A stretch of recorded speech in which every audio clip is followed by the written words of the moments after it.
My name is Swati, your English educator from Magnet Brains. And guys, what are we doing? We are doing adjectives. Or adjectives में we are doing the types of adjectives. We are done with the qualitative, quantitative, numeral, distributive and demonstrative. And in last video हमने क्या check किया था कि demonstrative adjectives और demonstrative pronouns में difference क्या होता है, ठीक है? अगर नहीं देखा है ना वो वीडियो तो please go and check because आपके डाउट क्लियर हो जाएंगे. अगर हम डेमॉन्स्ट्रेट कर रहे हैं किसी चीज़ को, किसी चीज़ की लोकेशन बता रहे हैं जिसमें हम नाउन को रिप्लेस कर रहे हैं, उससे हम कहते हैं एडजेक्टिव. जैसे कि दिस इज़ माइन, मैंने यहाँ पे दिस के बाद पेन नहीं लगाया, मैंने ये नहीं कहा कि this pen is mine, this is mine. Also इसमें आता है आपका वर्ब, ठीक है? इसमें क्या आता है? दिस के बाद आपका आता है आपका एक वर्ब, जैसे कि दिस इज माई पेन या दिस इज माइन, ठीक है? अब यहाँ पे जब हम एडजेक्टिव की बात करते हैं तो एडजेक्टिव बताता है which one, this is mine या फिर दिस पेन इज माइन, ठीक है? या ये हम बोलेंगे दिस पेन इज ब्यूटिफुल. तो जब भी हम एडजेक्टिव यूज करते हैं तो आपके दिस, दैट और दीज और दोज के साथ इसके बाद हमेशा आता है एक नाउन, ठीक है? और ये आपको बताता है, और ये लोग अकेले नहीं खड़े हो सकते, ठीक है? ये लोग they can not stand alone, इनको इनके बाद नाउन की जरूरत होती है, लेकिन जो प्रोनाउंस होते हैं ना they can stand alone. For example don't do this. अब यहाँ पे आपको स्पेसिफाई करने की ज़रूरत ही नहीं है कि आप किसकी बात कर रहे हो, बिकॉज आप अपने एक्शन से आपके सामने जो हो रहा है उस हिसाब से बता सकते हो. लेकिन मैं इस चीज़ को एडजेक्टिव में यूज़ नहीं कर सकती, मैं बोल ही नहीं सकती एडजेक्टिव में कि डोंट डू दिस, तो वो बोलेगा क्या भाई किसकी बात कर रहे हो, बिकॉज एडजेक्टिव्स क्या होते हैं, वो एक नाउन को डिस्क्राइब कर रहे हैं और यहाँ पे तो नाउन है ही नहीं, ठीक है? अब हम बात करने वाले in this video we are going to talk about interrogative adjectives and interrogative pronouns, ठीक है? इंटरोगेटिव एडजेक्टिव्स और इंटरोगेटिव प्रोनाउंस. इंटरोगेटिव प्रोनाउंस कौन से पढ़े थे हमने? जैसे कि हमने पढ़ा था विच इज़ योर पेन, या हमने पढ़ा था you know where do you want to go, which, where, how. ये सारे जो क्वेश्चंस थे ये क्या थे? हमारे प्रोनाउंस थे, ठीक है? क्वेश्चंस जो कि नाउन को रिप्लेस कर रहे हैं. Which one do you want, या फिर विच इज़ योर्स, यहाँ पे जहाँ पे हमने नाउन को रिप्लेस किया. जब हम एडजेक्टिव की बात करते हैं, इंटरोगेटिव एडजेक्टिव की, तो वो भी क्वेश्चन ही कर रहे हैं, लेकिन वो नाउन को डिस्क्राइब करते हुए क्वेश्चन कर रहे हैं. थोड़ा सा समझना पड़ेगा. कैसे समझ में आएगा? हम कुछ एग्जाम्पल्स देखेंगे और उसके बाद हम एक्सरसाइज करेंगे, तभी समझ में आएगा. तो अभी लोड मत लो, ठीक है? Let's begin. An interrogative adjective asks a question and describes a noun. जो एडजेक्टिव होता है वो भाई क्वेश्चन भी पूछ रहा है, और क्वेश्चन पूछने के साथ साथ वो नाउन को डिस्क्राइब भी कर रहा है. उसने क्या बोला? क्वेश्चन तो करेगा ही, विच, व्हाट, वेयर, हाउ, ये सब क्वेश्चंस हैं. तो क्वेश्चन के साथ साथ वो नाउन को डिस्क्राइब कर रहा है कैसे. और जो इंटरोगेटिव प्रोनाउन होता है इट आस्क्स अ क्वेश्चन, वो भी क्वेश्चन कर रहा है, बट इट स्टैंड्स अलोन. ये है, चाहे वो हमने डेमोन्स्ट्रेटिव की बात करी हो, इंटरोगेटिव की बात की हो, दे कैन स्टैंड अलोन. ये आपके नाउन को डिस्क्राइब नहीं करता, ठीक है? एग्जाम्पल्स देखते हैं तब समझ में आएगा. यहाँ पे आपने बोला हुज कार इज दैट, वो किसकी कार है, किसके बारे में हम क्वेश्चन तो कर रहे हैं. हम क्वेश्चन किसके बारे में पूछ रहे हैं? हम क्वेश्चन पूछ रहे हैं कार के बारे में. तो ये हमारे कार के से रिलेटेड, कार को डिस्क्राइब करते हुए कुछ क्वेश्चन पूछ रहा है. हुज के बाद आ रहा है आपका नाउन, और इसीलिए ये हो गया आपका adjective. Whose car is that. लेकिन जब आप प्रोनाउन को देखोगे तो प्रोनाउन का एग्जाम्पल बड़ा सिंपल है. हु इज दैट, वो कौन है? क्यों? क्योंकि नाउन को रिप्लेस कर दिया दैट से. Who is that. अब आपने यहाँ पे नाउन यूज नहीं किया. एक और एग्जाम्पल देखते हैं एडजेक्टिव का. विच कैंगरू जम्प्स हायर. तो हमारे पास दो कैंगरूज हैं, ठीक है? कौन सा कैंगरू जो है ज्यादा ऊंचा जंप कर रहा है? विच कैंगरू. अगेन विच के बाद जो तुम्हारा क्वेश्चन वर्ड है उसके बाद तुमने यूज किया एक नाउन, जिस नाउन का नाम है कैंगरू, और इसीलिए ये बन जाता है एडजेक्टिव. यहाँ पे देखो what are you doing, what are you doing. यहाँ पे व्हाट आर यू डूइंग में आपने अगेन यहाँ पे आपके पास एक प्रोनाउन है, लेकिन उसके बाद एक लिंकिंग वर्ब आ गया है. सेम प्रोसेस जो हमने उसमें डेमोन्स्ट्रेटिव में पढ़ा था, सेम यहाँ पे आता है। यहाँ पे व्हाट आर यू डूइंग, इसमें तुम वो आपके नाउन को डिस्क्राइब नहीं कर रहा है, वो सिर्फ एक क्वेश्चन कर रहा है, कहीं कोई डिस्क्रिप्शन नहीं है। विच कैंगरू जम्प्स हायर, यहाँ पे वो कैंगरू के बारे में बात कर रहा है और कैंगरू को डिस्क्राइब करेगा। जब मैं इसका आंसर दूंगी तो आंसर कैसा होगा, दिस कैंगरू जम्प्स हायर, ठीक है, और दैट कैंगरू जम्प्स हायर। तो इस तरीके से आप इसका आंसर दोगे तो ये आपके कैंगरू के बारे में बात कर रहा है। अब यहाँ पे मैं कुछ आपको एग्जाम्पल्स देने वाली हूँ, ठीक है। जब मैंने बात करी एक इंटरोगेटिव प्रोनाउन की, मैं यहाँ पे क्या बात कर रही हूँ, एक इंटरोगेटिव प्रोनाउन की बात कर रही हूँ। इंटरोगेटिव प्रोनाउन की जब मैं बात कर रही हूँ, मैं कुछ एग्जाम्पल्स लिख रही हूँ यहाँ पे। जैसे मैंने लिखा विच इज योर पेन, तुम्हारा पेन कौन सा है, ठीक है। मैंने क्या बोला, विच इज योर पेन, मैंने पूछा तुम्हारा पेन कौन सा है। अब एक और एग्जाम्पल देखो, विच पेन लुक्स बेटर, ठीक है। यहां पे मेरे पास विच के बाद आया मेरा वर्ब, यहां पे आया विच के बाद मेरा नाउन, ठीक है। यहां पे बोल रहा है विच इज योर पेन, तुम्हारा पेन कौन सा है, भाई ये वाला है या वो वाला है, बस इतना ही तुमसे पूछ रहा है। यहाँ वो बोल रहा है विच पेन लुक्स बेटर, कौन सा पेन ज्यादा अच्छे से चलता है। यहाँ पे वो बात कर रहा है पेन के बारे में, पेन को वो उसको क्वालिफाई करने की कोशिश कर रहा है। एक और एग्जाम्पल देखते हैं हम, ठीक है। अगर मैंने बोला what is this, simple question, what is this, ये क्या है। जैसे अगर मैंने पूछा, यहाँ पे मेरे पास एक कीबोर्ड है, मैंने पूछा ए what is this, like suppose I was looking at the keyboard, at a keyboard for the first time, hey what is this, क्यों। अब यहाँ पे मेरा नाउन क्या है, कीबोर्ड, बट क्या मैं नाउन के बारे में बात कर रही हूँ, मैंने नाउन को रिप्लेस कर दिया है प्रोनाउन से, जो मेरा प्रोनाउन है दिस, व्हाट इज दिस, और मैं क्वेश्चन की बात कर रही हूँ, मैंने सिंपल पूछा what is this, they can stand alone. लेकिन अगर मैंने बोला व्हाट मंथ, व्हाट मंथ नहीं, अगर मैंने बोला what ways do you, what ways की जगह what ways do you use, which ways do you use होना चाहिए, तो what colours, okay let's use colours, ठीक है। सो मैंने बोला what colours do you use. अब जब मैं यहाँ पे बात कर रही हूँ what colours do you use, मतलब मेरे पास कोई ऐसा नहीं है कि मेरे पास एक नंबर नहीं है, मतलब मुझे नहीं पता, वो ऑयल पेंट्स यूज कर सकती है, वो एक्रिलिक यूज कर सकती है, वो पोस्टर कलर्स यूज कर सकती है, वो वाटर कलर्स यूज कर सकती है। तो मैंने पूछा what colours do you use, मैं पूछ रही हूँ कौन से कलर्स तुम यूज कर रही हो, तब वो बोलेगी जैसे आई यूज वाटर कलर। अब जैसे मेरे को मालूम है वो दो कलर्स से बात कर रही है, एक ऑयल है और एक पोस्टर है, तब मैं पूछूंगी which colour do you use, क्योंकि मेरे पास ऑप्शंस हैं। यहाँ मेरे पास ऑप्शंस नहीं है तो मैंने बोला what colours do you use, simple, ठीक है। तो ये हो गया मेरा एक प्रोनाउन, ओके, और ये हो गया मेरा adjective. Pronouns can stand alone, interrogative adjectives cannot stand alone. Interrogative adjectives को चाहिए कि कोई उनके साथ में खड़ा रहे। I hope इतना क्लियर हुआ होगा, हुआ है या नहीं हुआ है। अगर नहीं हुआ है तो मुझे बताना, I will revise it for you, ठीक है। Now we are going to look into another thing which is possessive adjectives. अब ये possessive adjectives क्या होते हैं? A word that indicates the possession of the noun to a person or few people. The possessive adjectives are my, are, your, here, their, her and its. मैं इसको already explain कर चुकी हूँ जब हमने प्रोनाउंस किया था। हम एक बार फिर से देखते हैं। मैं बात करती हूँ, ये है मेरा फर्स्ट पर्सन, ये है मेरा सेकंड पर्सन और ये है मेरा थर्ड पर्सन, ठीक है। फर्स्ट पर्सन, सेकंड पर्सन और थर्ड पर्सन।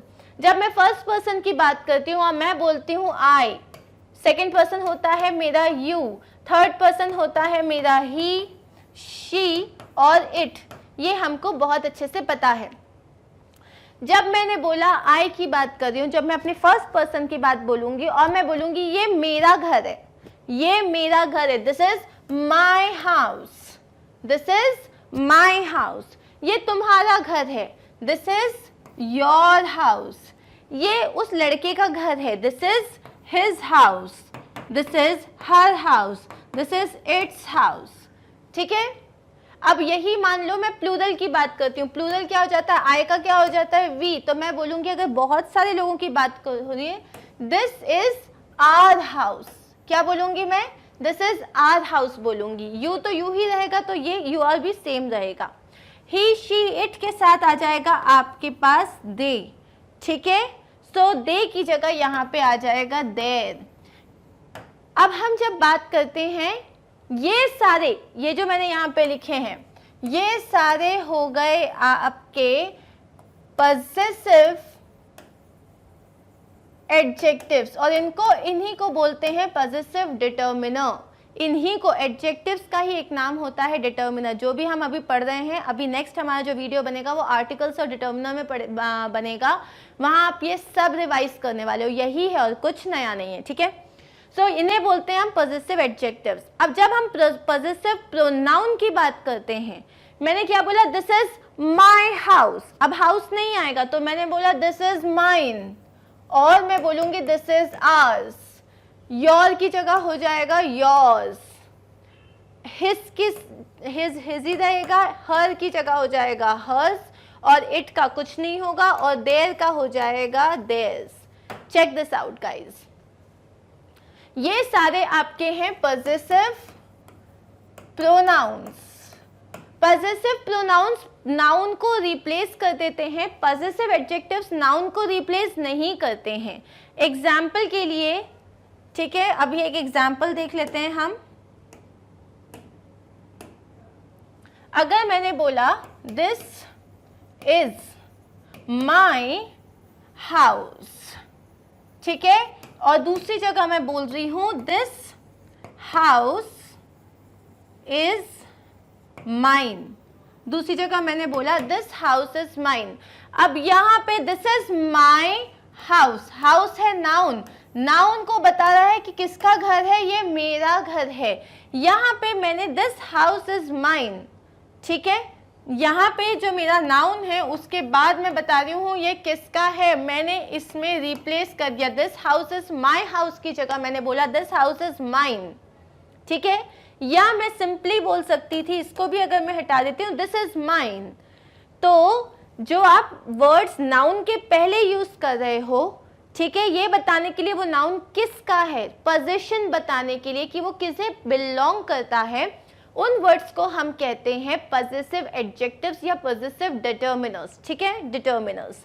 लेकिन जब मैं नाउन को ही रिप्लेस कर देती हूँ, और ये वर्ड्स यूजुअली लास्ट में आते हैं आफ्टर अ लिंकिंग वर्ब, एक लिंकिंग वर्ब के बाद में आते हैं, इन्हें मैं कहती हूँ पजेसिव प्रोनाउंस। एक और एग्जाम्पल देखेंगे ताकि हमको क्लियरली समझ में आ जाए। जैसे अगर मैंने बोला दिस इज, या I am, okay, I am taking your pen, मैं तुम्हारा पेन ले रही हूं। ठीक है, I am taking yours, I am taking yours. अब यहाँ पे योर पेन, यहाँ पे मेरे पास नाउन आ रहा है योर पेन में, यहाँ पे मैंने नाउन को जब रिप्लेस कर दिया तब बचा सिर्फ योर्स। ये है मेरा प्रोनाउन, ये है मेरा एडजेक्टिव, क्योंकि मैं अपने पेन के नाउन के पहले बता रही हूँ किसका पेन है वो। और यहाँ मैंने क्या बताया कि ये जो पेन है वो पेन है तुम्हारा, you know, I am taking your pen. और यहाँ मैंने बोला आई एम टेकिंग योर्स, मैं तुम्हारा ले रही हूँ। ठीक है, जैसे यहाँ पे कहे अरे तेरे पास पेन है, हाँ आई एम टेकिंग योर्स, मैं तेरा ले लिया मैंने। ठीक है, यहाँ ऊपर क्या बोला मैंने तेरा पेन ले लिया। तो अगर नाउन स्पेसिफाई कर रहे हो तो एडजेक्टिव, नाउन स्पेसिफाई नहीं कर रहे हो, नाउन को रिप्लेस कर दिया तो वो बन जाएगा प्रोनाउन। आई होप ये क्लियर हुआ होगा। अब हम आते हैं अपने एग्जाम्पल्स पे। I am looking after her baby, baby noun है, किसका बेबी, हर बेबी, तो यहाँ हर क्या है, मेरा एडजेक्टिव है। My mother is a very intelligent, my mother is very intelligent and kind. मेरी मदर बहुत इंटेलिजेंट है और काइंड है। किसकी मदर इंटेलिजेंट है भाई? मेरी मदर इंटेलिजेंट है। तो मैंने इसके बाद नाउन यूज किया है, तो ये हो गया मेरा adjective. I do not want to talk to your brother, मुझे तुम्हारे भाई से बात ही नहीं करनी है। किसके भाई से बात नहीं करनी है? Your brother. Our father told us to do all the work, हमारे पापा ने बोला है सारे काम करके रखना। किसके फादर ने बोला है? Our father. सो ये जो वर्ड्स हैं हर, माई, योर, आर, ये सारे क्या हैं? आपके पॉजिटिव एडजेक्टिव्स हैं। ठीक है, आगे बढ़ते हैं। इट इज हिज बाइसाइकिल, वो किसकी बाइसिकल है? वो उसकी बाइसिकल है। Why didn't you clean your room? अब रूम क्या है? किसका रूम है? रूम है तुम्हारा। तुमने अपना रूम क्यों साफ नहीं किया? तो यहाँ पे रूम किसका है? तुम्हारा है। और ये नाउन है, नाउन के पहले आपका स्पेसिफाई कर रहा है किसका है, तो ये एडजेक्टिव बन गया आपका। The students of class 7 submitted their assignment, students ने किनका असाइनमेंट सबमिट किया? Their assignment, you know. तो देयर क्या सबमिट किया? उनका असाइनमेंट सबमिट किया, नाउन के पहले आ रहा है, बन गया adjective. The blue car is my brothers, the red car is mine. अब इस सेंटेंस में देखो, इस सेंटेंस में दोनों हैं। The blue car is my brothers, किसकी है? मेरे भाई की है। ये नाउन आ रहा है, नाउन के पहले यूज किया है मैंने माई, तो ये हो गया मेरा पॉजिटिव एडजेक्टिव। क्या हो गया? ये मेरा positive adjective. The red car is mine, अब यहाँ जो वर्ड यूज किया है माइन, ये है तुम्हारा पॉजिटिव प्रोनाउन, क्योंकि रेड कार मेरी है। The red car is mine, ये माइन क्या है? तुम्हारा पॉजिटिव प्रोनाउन है। माई एडजेक्टिव है, माइन प्रोनाउन है। The chameleon can change its colour, the chameleon can change its colour. तो यहाँ पे किसका कलर चेंज कर सकता है? वो अपना कलर चेंज कर सकता है। तो ये भी क्या हो गया? एडजेक्टिव हो गया। हाउ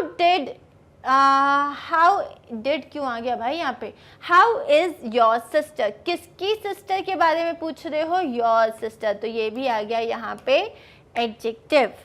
आई होप समझ में आया होगा। ठीक है, अभी हम यहाँ पे देखते हैं कुछ और एग्जाम्पल जिससे अच्छे से समझ में आ जाएगा। अब यहाँ पे क्या होता है? एक गड़बड़ करते हैं बच्चे। क्या गड़बड़ करते हैं? जैसे मैंने बोला it is your pen, your pen is YOUR, YOUR, लेकिन क्या करते हैं यहाँ पे योर की जगह वो लिख देते हैं U''RE और ये बन जाता है this is UR pen. UR pen मतलब तुम पेन हो, और यहाँ हो जाती है पूरी गड़बड़। तो यहाँ हमें क्या करना है? हम यहाँ समझ रहे हैं कि भाई जो ये पॉजिटिव डिटर्मिनर और कॉन्ट्रैक्शंस जो होते हैं, इसमें गलती से अपॉस्ट्रोफी लग जाता है तो पूरा खराब हो जाता है, सब कुछ गलत हो जाता है। वो गलती हमें नहीं करनी, इसलिए हम समझ रहे हैं हमें कौन सी गलती नहीं करनी है। योर एक पॉजिटिव डिटर्मिनर है, जैसे कि ये तुम्हारी बुक है, दिस इज योर बुक। जब हम कॉन्ट्रैक्शन की बात करते हैं तो वो होता है you are, like hurry up, you are late, तुम लेट हो, यू आर लेट। वहां पे है योर मतलब तुम्हारा, यहाँ पे तुम हो। ठीक है। It's the dog licked it's पॉ, डॉग ने अपना जो पंजा था उसको लिक किया मतलब चाटा। यहाँ पे इट्स मतलब उसका, इट्स मतलब क्या होगा? यहाँ पे इट्स का मतलब होता है उसका। ठीक है। यहाँ पे आ गया इट्स मतलब इट इज या इट हैज, तो यहाँ पे होता है it is. For example it is coming, वो आ रहा है, या मतलब हम किसी चीज के बारे में बात कर रहे हैं या किसी एनिमल के बारे में बात कर रहे हैं। इट्स अराइव्ड मतलब इट हैज अराइव्ड, मतलब वो आ चुका है।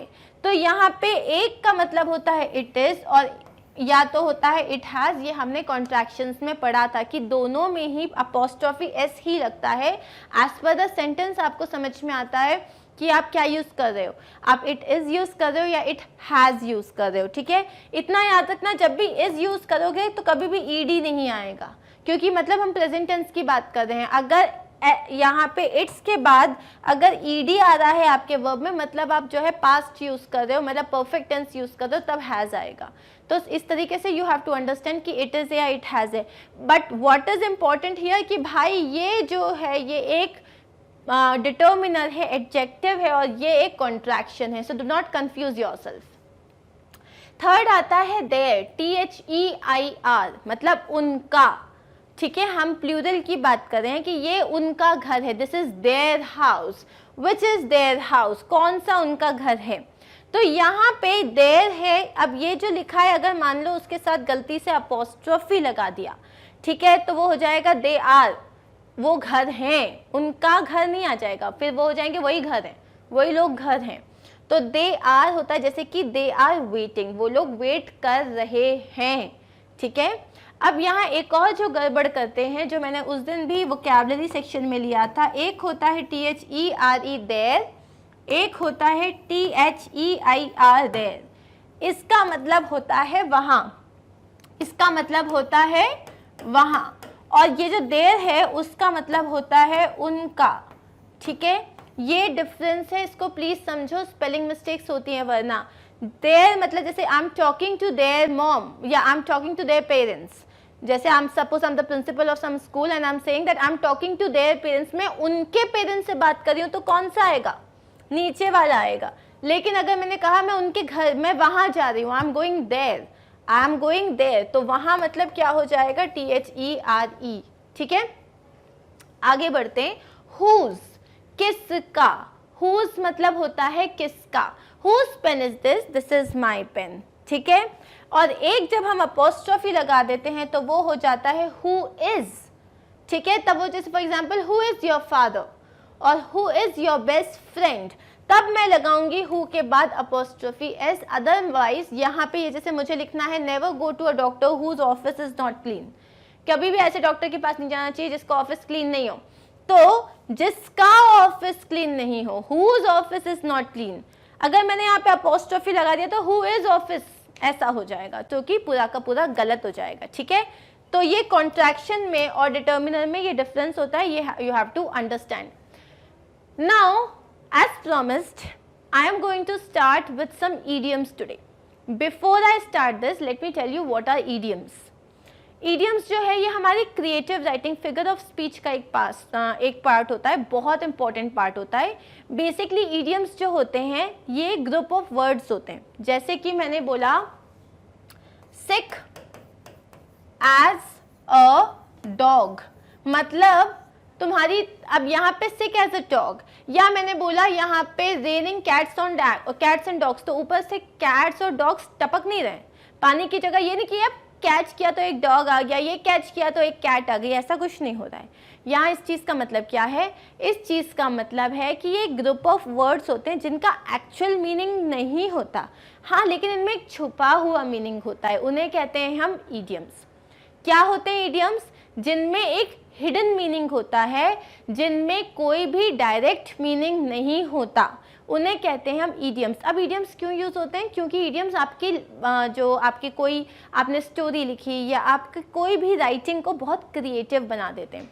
जब आप बात करते हो तो वो बहुत ही ज़्यादा क्रिएटिव हो जाता है, इसीलिए हम ईडियम्स यूज़ करते हैं, ठीक है। अब हम यहाँ पे देख लेते हैं कुछ idioms which are going to help you and make your language very creative and interesting। जैसा है call it a day, बहुत ही सिंपल है, इसका मतलब होता है एंड द डे। सपोज आप बहुत देर से पढ़ाई कर रहे हो, ठीक है, और अब थक चुके हो, अब आपको और पढ़ाई नहीं करनी है, तो बोलते हो यार let's call it a day, मतलब चलो यार अब खत्म करते हैं, आज के लिए बहुत हुआ, let's call it a day. अगर आप ऑफिस जा रहे हो, ठीक है, अगर आपके पेरेंट्स ऑफिस जा रहे हैं या फिर कोई भी अगर ऑफिस जा रहा है, कहीं काम पे जा रहा है एंड वहाँ मीटिंग कर करके थक गए, बोले यार 7:30 बजे अब तो घर जाने का टाइम हो गया, let's call it a day, let's call it a day, और I think we should call it a day. Call it a day का मतलब क्या होता है? चलो अब खत्म करते हैं, ठीक है। तो ये हो गया let's call it a day, मतलब आज की मीटिंग यहीं समाप्त हुई, प्लीज घर जाने का मन कर रहा है। दूसरा होता है रेनिंग कैट्स एंड डॉग्स, इसका मतलब बहुत जोर से बारिश हो रही है, बहुत ही जोर से बारिश हो रही है तो तुम क्या बोलोगे? जैसे it had been raining cats and dogs since morning, मतलब इसको हैज कर देते हैं, it has been raining cats and dogs since morning, मतलब सुबह से मूसलाधार बारिश हो रही है, बहुत ही जोर से बारिश हो रही है, उसको हम क्या बोल सकते हैं, रेनिंग कैट्स एंड डॉग्स। ठीक है, अब है sick as a dog. Sick as a dog का मतलब होता है बहुत ही बीमार, एकदम कुत्ते जैसा सिक नहीं बोलते हैं उसको बोलते हैं बहुत बीमार। फॉर एग्जाम्पल, यार I can not come to play, I am sick as a dog. ठीक है, I am sick as a dog मतलब मेरी तबीयत बहुत खराब है।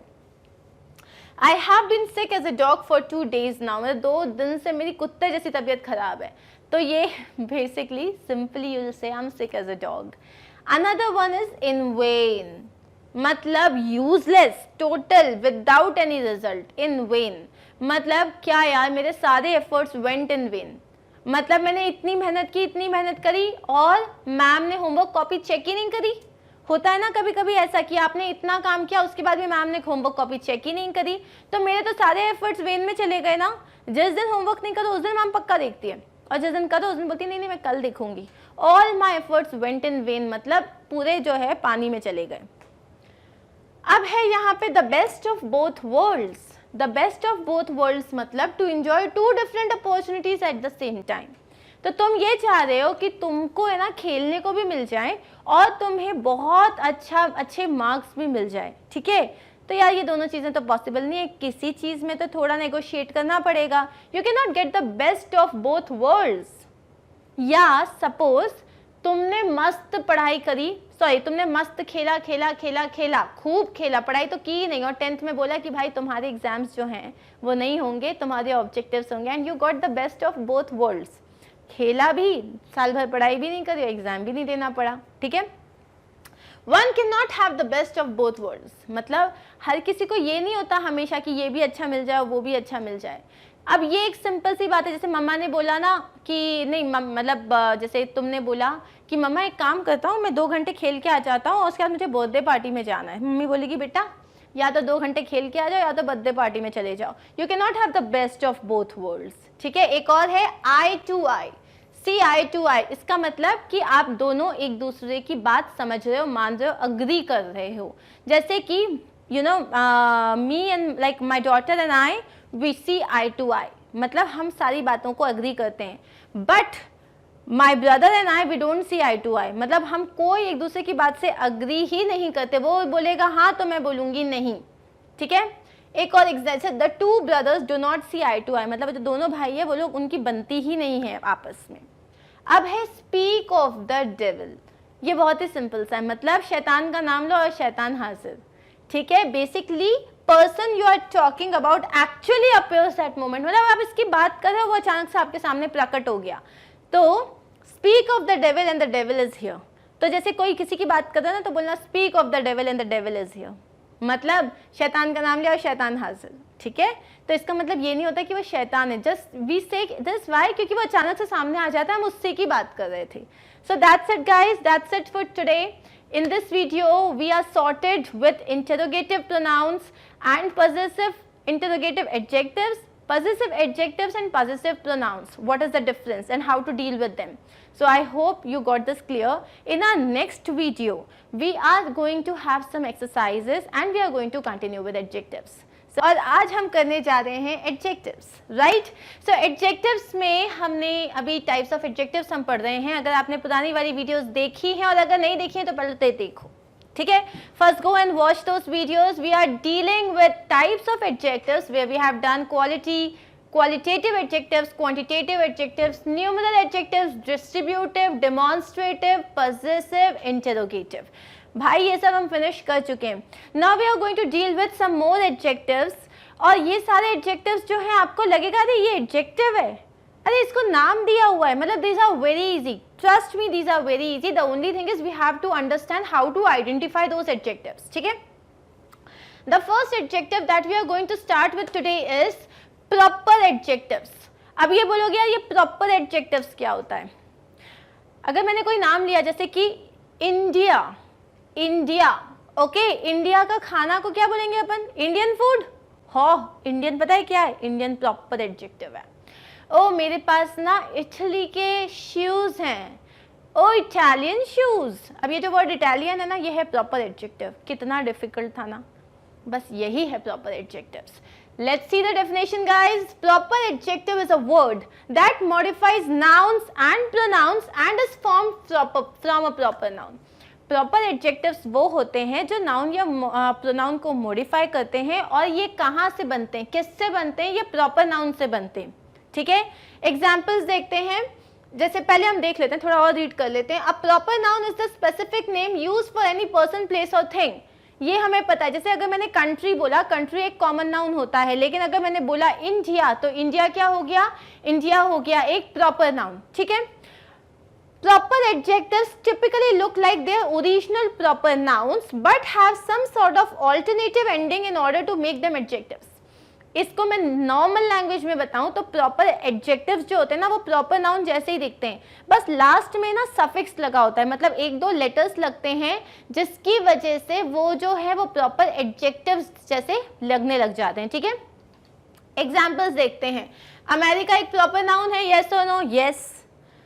आई लिव इन अमेरिका, ये क्या हो गया, ये एक प्रॉपर नाउन है। मैंने क्या यूज किया, यहाँ एक प्रॉपर नाउन यूज किया है, I live in America. Very good भाई, America is a proper noun. Proper adjective हो जाता है इसका American. The 4th of July is an American holiday. अब यहाँ पे मैंने बात करी है अमेरिकन हॉलीडे। हॉलीडे तो है, पर हॉलीडे कैसा है, हॉलीडे अमेरिकन है, तो अमेरिकन क्या हो गया, it's a proper adjective. And that is it. Simple. Let's see another example. Proper noun क्या है, Italy. I was born in Italy. Proper adjective क्या हो गया, Italian. क्या हो गया, Italian. I love Italian food. I love Chinese food. Chinese food में proper adjective क्या है, Chinese. I like Japanese. Japanese का क्या अच्छा होता है, चलो I like Japanese umbrella. यार हाँ बोलो, वही लेके घूमते हैं ना। So I like Japanese umbrella. तो कौन सा अम्ब्रेला है, जापानीज है। जापानीज वर्ड कौन से वर्ड से आया, प्रॉपर नाउन से आया, जापान। तो ये हो गया तुम्हारा प्रॉपर एडजेक्टिव। भाई साहब क्या बहुत ही डिफिकल्ट है, मतलब कैसे समझोगे तुम लोग। Now we are going to see some more examples so that our funda is clear. Italy एक प्रॉपर नाउन है, यस। इसमें मैंने लगा दिया एक सफिक्स, वाई को हटाया और IAN लगा दिया, बन गया क्या, Italian. I love Italian food, Italian हो गया मेरा प्रॉपर एडजेक्टिव। चाइना बन गया Chinese. How much does this Chinese रोब कॉस्ट, रोब मतलब क्या होता है, एक जैकेट जैसा होता है। ठीक है, तो चाइनीज रोब, रोब कैसा है, रोब है चाइनीज, चाइनीज बन गया तुम्हारा एडजेक्टिव। क्राइस्ट, क्राइस्ट से वर्ड आया क्रिश्चियन। ठीक है, Christian. In Europe, you can visit many ancient Christian churches. तो churches कैसे हैं, churches Christian churches हैं। तो Christian कौन से वर्ड से आया है, क्राइस्ट से आया है। शेक्सपियर, अब शेक्सपियर मतलब एक बंदे का नाम है, था मतलब बंदे बहुत ही अमेजिंग, मतलब सर लिटरेचर वालों के लिए बहुत इंपॉर्टेंट लोग हैं वो। तो शेक्सपियर जो है, शेक्सपियर से आया शेक्सपियरियन, और Shakespeare he rights in an almost Shakespearean style, मतलब शेक्सपियर के स्टाइल में लिखता है, शेक्सपियरियन स्टाइल हो गया वो, शेक्सपियरियन हो गया तुम्हारा प्रॉपर एडजेक्टिव। कैनन, ठीक है, तो I am really excited to use my new Canon camera. अब यहाँ पे क्या है, Canon is the name of of a brand, और इसीलिए हमने ब्रांड का नाम यूज किया है, and that's how it is a proper adjective, that's it. अब यहाँ पे हम नेक्स्ट पढ़ते हैं एम्फेसाइजिंग एडजेक्टिव्स को। ये हमारा नेक्स्ट टाइप ऑफ एडजेक्टिव है। प्रॉपर एडजेक्टिव में सिर्फ उतना ही पढ़ना था। तो अगर मैं तुमसे बोलूँ कि गाइज व्हाट, एक पोर्चुगीज फ्रेंड है मेरा एक फ्रेंड है जो कि पोर्चुगीज है, एक पोर्चुगीज फ्रेंड है, तो फ्रेंड के सामने जो वर्ड आया पोर्चुगीज, ये तुम्हारा एडजेक्टिव हो गया। और ये यूजुअली नेशनैलिटीज के आगे लगता है, मतलब when you are talking about किसी कंट्री से रिलेटेड कोई बात कर रहे हो ना, तो स्टेट स्पेसिफिक भी हो सकता है, लेकिन यूजुअली नेशनैलिटीज के आगे लगता है। जैसे कि ये एक आयरिश कॉफ़ी है। ठीक है, चलो मैं इसके एग्जाम्पल्स थोड़े और बता देती हूँ। जैसे अगर मैंने कहा कि ये एक आयरिश कॉफ़ी है, ठीक है, तो कैसी कॉफ़ी है ये आयरिश कॉफ़ी है। और ये आयरिश वर्ड कहाँ से आया है, ये वर्ड आया है आयरलैंड से। ठीक है, अगर मैंने बोला कि ये जो है ये बंगाली साड़ी है, ठीक है, तो ये बंगाली साड़ी है, तो कैसी साड़ी है? ये बंगाली साड़ी है, और बंगाली साड़ी कौन से वर्ड से आई है? ये आई है बंगाल से, ठीक है। सिमिलरली चंदेरी साड़ी है, या ये जो है मान लो कानपुरिया लैंग्वेज है, हम बोलते हैं ना ये कानपुरिया लैंग्वेज है, तो ये कानपुरिया लैंग्वेज कहाँ से आई है? कानपुर से आई है। तो कानपुरिया जो है एक प्रॉपर एडजेक्टिव है, दो ऐसा कोई वर्ड इंग्लिश में एग्जिस्ट नहीं करता, but I am just telling you कि ये प्रॉपर एडजेक्टिव्स होते क्या हैं, ठीक है। तो जैसे कि अगर मैं बोलूँ कि ये जो है कनाडा, ये जो शूज़ हैं ये कनाडा से आए हैं, तो इंस्टेड ऑफ सेइंग कि ये जो शूज़ है ना ये मैंने कनाडा से लिए हैं, तो आपका सेंटेंस लंबा हो गया। सिंपली क्या कहोगे? ये कैनेडियन शूज़ हैं। कौन से शूज़ हैं? ये कैनेडियन शूज़ हैं। तो इससे क्या होता है, तुम्हारा जो सेंटेंस होता है जो बिना मतलब के खिंच रहा है ना, लंबा हो रहा है, उसको तुम छोटा कर सकते हो। जहाँ सेंटेंस छोटा हुआ और जहाँ तुमने एक बेटर वर्ड यूज़ किया, तो तुम्हारे साथ दो चीज़ें अच्छी होंगी। एक तुम्हारी इंग्लिश की तारीफ़ की जाएगी, तो दूसरा तुम्हारा टाइम बचेगा। क्या ज़्यादा लंबा लंबा बोलोगे, एक्सप्लेन करने में टाइम लग जाएगा, ठीक है। सो टाइम बचाने के लिए और अपनी इंग्लिश को अच्छा करने के लिए we use better language which is proper adjectives हम यूज़ कर लेते हैं, ठीक है। And that is it. Now we are going to talk about another one which is emphasising adjectives. अब बहुत सारी बुक्स होंगी जहाँ पे ये प्रॉपर एडजेक्टिव्स या एम्फेसाइजिंग एडजेक्टिव्स मेंशन नहीं किए गए होंगे। It's okay. आप जैसे जैसे आगे बढ़ोगे 7th standard, 8th standard, 9th standard, 10th standard, वहाँ पे ये सारी चीज़ें आएंगी, ठीक है। एम्फेसाइजिंग एडजेक्टिव्स कुछ नहीं है, जैसे मैंने बोला अरे इट्स नथिंग, ओके, और अगर उसकी जगह मैं बोलूँ अरे इट्स एब्सोल्युटली नथिंग, तो एब्सोल्युटली जो मैंने ये वर्ड यूज़ किया, इससे क्या हुआ तुम्हें बता जाएगा बिल्कुल कुछ नहीं है। मैंने क्या किया, उस पर थोड़ा और तूल दिया, मैंने उसको थोड़ा सा और स्ट्रेस किया है। इसको बोलते हैं एम्फेसाइज करना, इसे बोलते हैं एम्फेसाइजिंग एडजेक्टिव्स। खत्म, ठीक है। एक बार समझते हैं, थ्योरी देख लेते हैं। An emphasising adjective is used to emphasise statements, मतलब स्टेटमेंट्स पे और जोर देने की जरूरत जब पड़ जाती है ना, उसको एम्फेसाइजिंग स्टेटमेंट्स कहते हैं। जैसे वो गधा है, ठीक है, अरे वो तो मतलब भयंकर बड़ा वाला गधा है, तो यहाँ मैंने उसको एम्फेसाइज किया, ठीक है, लेकिन हम ऐसे बोलेंगे नहीं, ठीक है। दूसरा example, I will try another example, like this is nonsense, this is sheer nonsense. अब ये जो वर्ड है ना sheer, अगर इसको हटा दोगे तो भी नॉनसेंस नॉनसेंस ही रहेगा, लेकिन जब मैंने sheer लगा दिया ना, मतलब एकदम नॉनसेंस है, तो क्या हुआ, उस चीज़ को थोड़ा सा धक्का मिला, उस चीज़ को थोड़ा सा मतलब आपने एम्फेसाइज किया, मतलब आपने उस पर जोर दिया है, that is it. It heightens or reduces the effect of the noun that they are modifying. ये सिर्फ क्या काम होता है एम्फेसाइजिंग का, ये जो या तो बहुत बढ़ा देता है या तो बहुत कम कर देता है। जैसे like this is absolutely no pen, मतलब नो पेन मतलब कोई पेन नहीं है, एब्सोल्युटली नो पेन मतलब बिल्कुल ही नहीं है। दोनों का मतलब एक ही है, एक जगह बस आपने और रिड्यूस कर दिया उसको, ठीक है। Even if they are taken away, the sentence will still make complete sense. अगर ये जो words हैं emphasizing adjectives जो हैं, इनको तुमने हटा भी दिया ना, तो भी तुम्हारा sentence वही complete meaning देगा। लेकिन ये हम यूज़ करते हैं हमारी लैंग्वेज को और क्रिएटिव करने के लिए और आपके रीडर को एंगेज करने के लिए। मतलब कोई पढ़ रहा है तो क्या होता है, उसको एकदम वो भी ऐसा फील करने लग जाता है। एम्फेसाइज जब करते हैं ना तो उसको मज़ा आता है पढ़ने में, ठीक है। एग्जाम्पल्स देखते हैं। इट इज़ sheer nonsense, जो एग्जाम्पल मैंने अभी दिया था, clearly if the emphasizing word sheer is removed, the statement means it is nonsense, which means that it is still making a complete sense, ठीक है। कुछ और एग्जाम्पल्स देखते हैं, जैसे कि ना होते हैं अटर, अटर नॉनसेंस, अटर स्टूपिडिटी, या फिर अटर फेक वर्ल्ड। मतलब अटर मतलब बहुत ही ज्यादा, सच, एब्सोल्यूट, टोटल, ठीक है। ये सारे वर्ड्स क्या हैं, एम्फेसाइजिंग एडजेक्टिव हैं, और इनको यूज करने से सिर्फ क्या होता है, आप किसी चीज को एम्फेसिस कर सकते हो, ठीक है, एम्फेसाइज कर सकते हो। I was dismayed by his absolute ignorance. Dismayed मतलब disappointed, मतलब एकदम दिमाग ही खराब हो गया। तो मतलब उसका वो इतना इग्नोरेंट था, वो इतना इग्नोरेंट का मतलब होता है जिसमें बिल्कुल दिमाग नहीं होता है, या जिसको बिल्कुल किसी चीज़ के बारे में पता ही नहीं होता है। फॉर एग्जाम्पल गर्ल्स, ठीक है, in still in India a lot of villages are there where girls get married at an age of let's say 11 years, 12 years and that's it. आज भी ऐसे बहुत सारे गांव हैं जिसमें लड़कियों की शादी 10 और 11 साल में हो जाती है। So and the girls are totally ignorant about the life that they are going to deal with. वो छोटी छोटी लड़कियां जो होती हैं, they are ignorant, मतलब उन्हें पता ही नहीं है उनके साथ क्या होने वाला है. So they are absolutely ignorant about these things, or they have absolute ignorance about this. तो ये absolute मतलब ignorant तो है ही, पता तो नहीं है, बिल्कुल नहीं पता बोल के हम ये बताना चाहते हैं कि हमारी फीलिंग्स क्या है उन सेंटेंस के बारे में. एक और एग्जाम्पल देखते हैं. There was utter pandemonium after the earthquake. मतलब जैसे ये क्या हो गया, chaos होता है. इसका मतलब क्या होता है, chaos. chaos का मतलब क्या होता है, एकदम हलचल मच जाती है ना, कि earthquake के बाद एकदम कुछ समझ ही नहीं आ रहा था क्या हो रहा था, एकदम utter chaos था.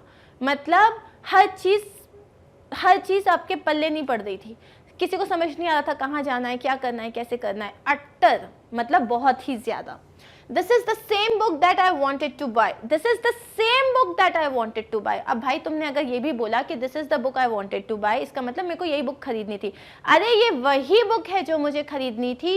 जब तुमने लगा दिया the same book, तो ये हो गया एक तरीके से आपने यूज किया है एक emphasizing adjective. The campaign was a complete success. अगर मैं बोलूँ कैंपेन सक्सेसफुल था, ठीक है. कंप्लीट सक्सेस क्या होता है, लेकिन कंप्लीट सक्सेस जैसे आपने बोला मतलब हर चीज परफेक्ट गई, तो क्या यूज किया, ये जो आपका वर्ड है कंप्लीट, ये क्या है, ये एक एम्फेसाइजिंग एडजेक्टिव है. सक्सेस क्या है, ये एक एब्स्ट्रैक्ट नाउन है जिसके सामने वो लगा हुआ है. नाउन के पहले आएगा of course. I saw all this with my own eyes. ये हम हिंदी में बने खुद की आंखों से देखा था. अब पड़ोसी की आंख से तो तुम वैसे भी नहीं देख पाओगे, लेकिन उसके बाद भी जब मतलब कि भाई मैं सच बोल रहा हूँ, मैंने अपनी आंखों से, अपनी खुद की इन्हीं आंखों से देखा है.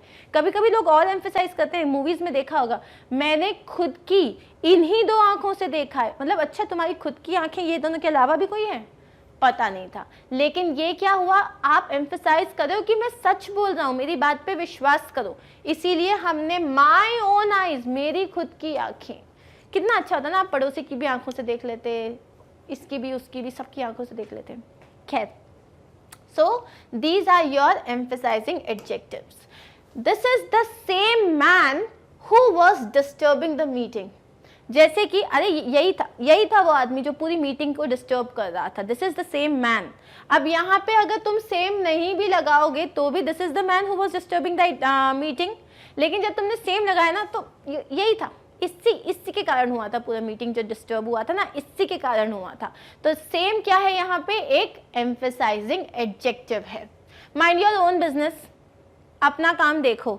माइंड योर बिजनेस बोलोगे तो भी मतलब कि भाई अपना काम देखो. माइंड योर ओन बिजनेस मतलब तुम अपना काम देखो, मेरा मत देखो. तो यहाँ जो ये वर्ड ओन लगाया है ना, ये भी एक एम्फेसाइजिंग एडजेक्टिव है.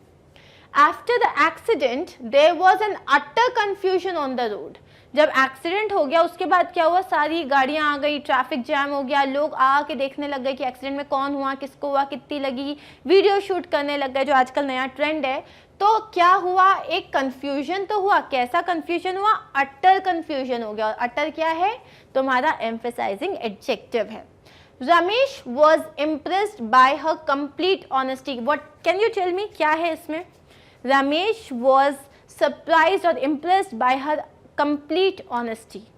अब अगर यहाँ पे ये वर्ड नहीं भी आएगा तो भी इसका सेंस यही है कि रमेश जो था वो उसकी ऑनेस्टी से इम्प्रेस हो गया. हमने यहाँ क्या यूज किया, कंप्लीट ऑनेस्टी. इसका मतलब उसकी टोटल ऑनेस्टी से वो इम्प्रेस हो गया था. He is the same boy who has done his homework. ठीक है, तो अब जैसे मान लो एक सिनेरियो है जिसमें कोई बच्चा होमवर्क करके नहीं आया.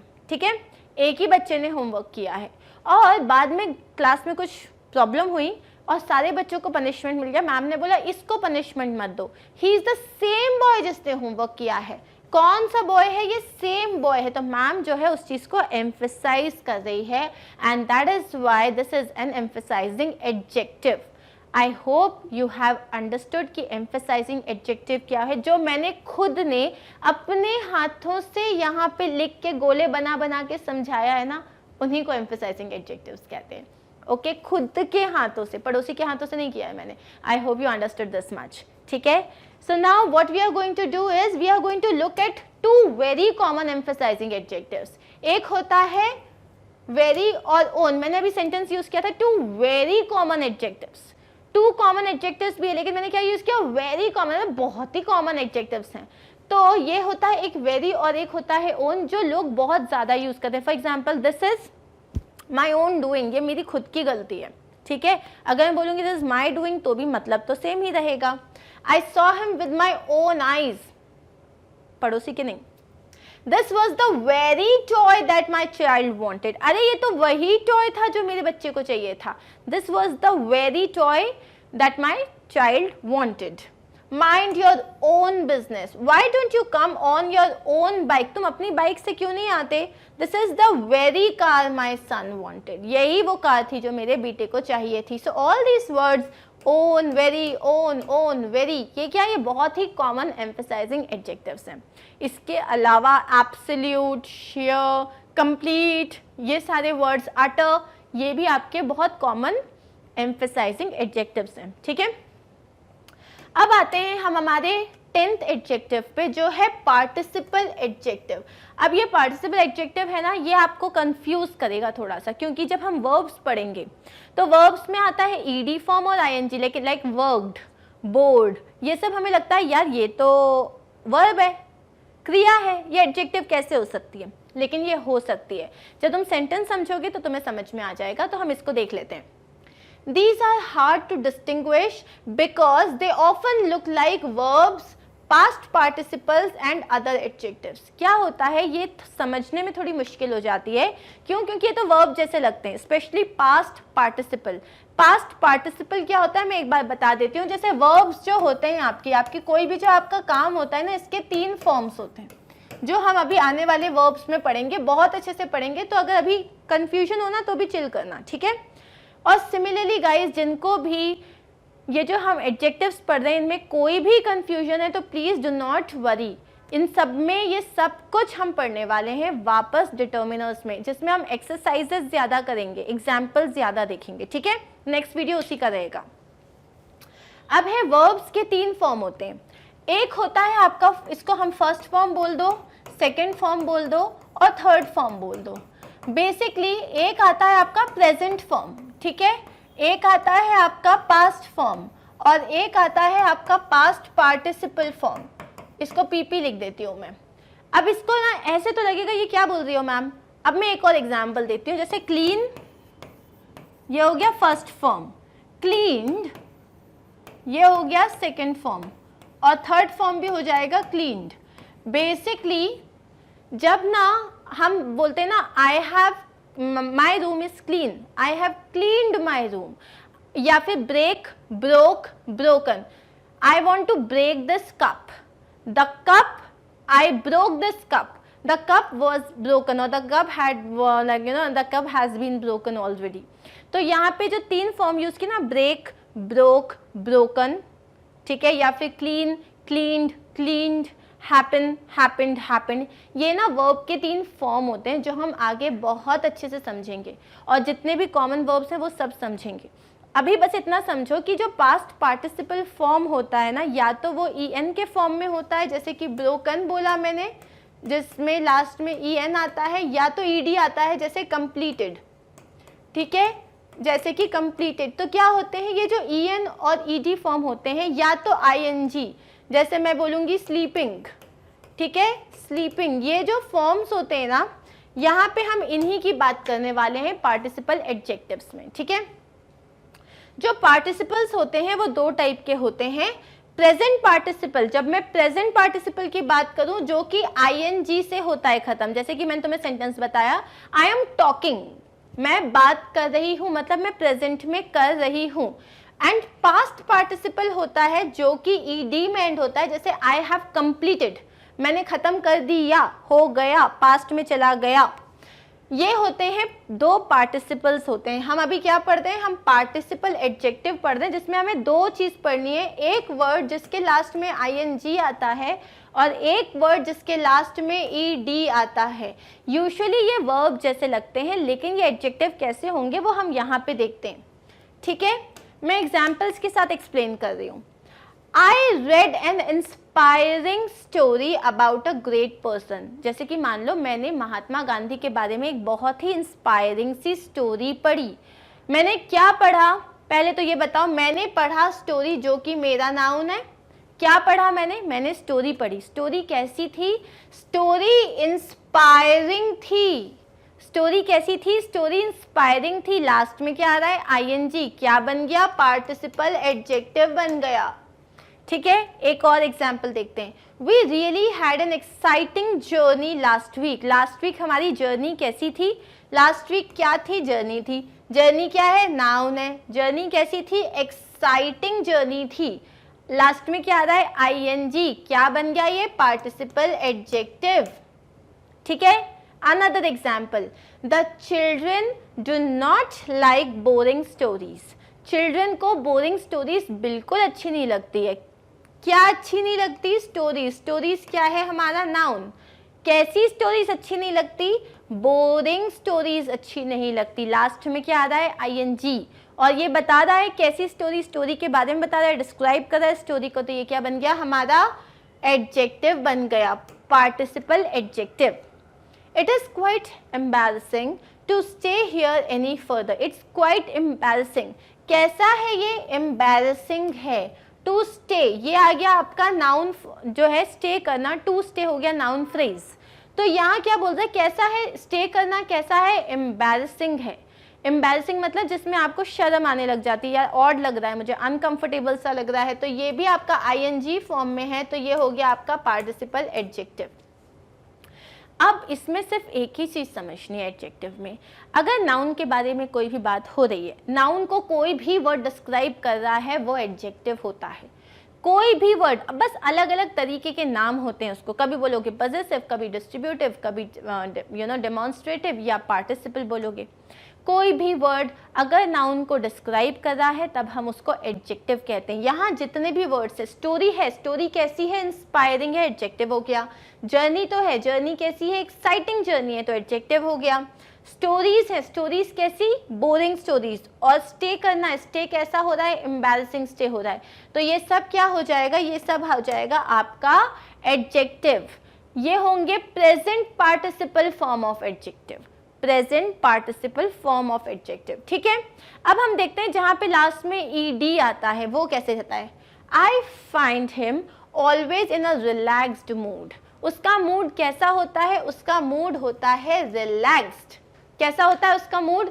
उसका मूड होता है रिलैक्स्ड। तो मूड को बता रहा है। मूड एक नाउन है, एब्स्ट्रैक्ट नाउन है। मूड, मूड को देख तो नहीं सकते ना, छू भी नहीं सकते, तो वो एब्स्ट्रैक्ट नाउन हो गया। लेकिन वो मूड कैसा है? रिलैक्स, तो हो गया ना ये मेरा adjective.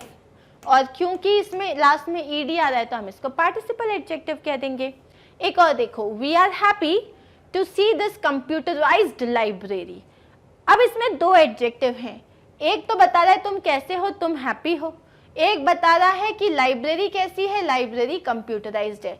We are happy, happy तो हो गया तुम्हारा प्रेडिकेटिव एडजेक्टिव, क्योंकि ये तुम्हारा लिंकिंग वर्ब और नाउन के बाद में आ रहा है। एक हो गया तुम्हारा कंप्यूटराइज्ड लाइब्रेरी। लाइब्रेरी कैसी है भाई? लाइब्रेरी है कंप्यूटराइज्ड। ये क्या हो गया? Participle adjective. लास्ट में क्या आ रहा है? ईडी आ रहा है। लास्ट में क्या आ रहा है? ईडी आ रहा है, इसलिए हो गया participle adjective. Some people are self centred. कुछ लोग होते हैं जो खुद के बारे में ही सोचते हैं। लोग कैसे हैं? लोग हैं सेल्फ सेंटर्ड। सेल्फ सेंटर्ड लोग हैं। ये है तो प्रेडिकेटिव एडजेक्टिव और ये है पार्टिसिपल एडजेक्टिव, क्योंकि लास्ट में आ रहा है ईडी। ठीक है, अब यहाँ पे हमारे पास एक एक्सरसाइज है। तुमको क्या करना है? Decide on the correct form of the adjective to fill in the gap in the sentences on the right. अब तुम्हें समझ में आएगा कि भाई ये मैंने पार्टिसिपल वालों को पढ़ाई क्यों, जरूरत ही क्या थी। ठीक है, तो अब देखो जैसे है this wet weather is so. अब ये जो पूरा गीला गीला वेदर है, मतलब कोई धूप नहीं है, हर चीज़ ग्लूमी सी लग रही है, तो ये डिप्रेस्ड वेदर है या डिप्रेसिंग वेदर है? ये वेदर कितना डिप्रेस्ड है या ये तुम्हें डिप्रेस कर रहा है? ये तुम्हें डिप्रेस कर रहा है, तो ये वर्ड क्या है तुम्हारा? डिप्रेसिंग। ये वेदर कैसा है? ये वेदर बहुत डिप्रेसिंग है। ठीक है, दूसरा देखते हैं। I will be very dash if she does well in her test. अगर वो अपने टेस्ट में कुछ अच्छा करेगी ना तो मैं बड़ा सरप्राइज हो जाऊंगा। अब तुम क्या होगा, I will be very surprised और I will be very surprising, क्या आएगा यहाँ पे? अगर तुम कुछ हो रहे हो, मतलब तुम्हारे साथ कुछ हो रहा है, तो तुम सरप्राइज्ड हो जाओगे, you will be very surprised. अगर उसने टेस्ट में अच्छा एग्जाम लिया, क्यों? क्योंकि वो तो पढ़ती नहीं है, बस वो जो है वीडियोस देखती रहती है और उसमें भी ऑनलाइन चैटिंग करती रहती है, पढ़ती तो है नहीं वो, इसलिए क्या होगा, तुम बहुत सरप्राइज हो जाओगे।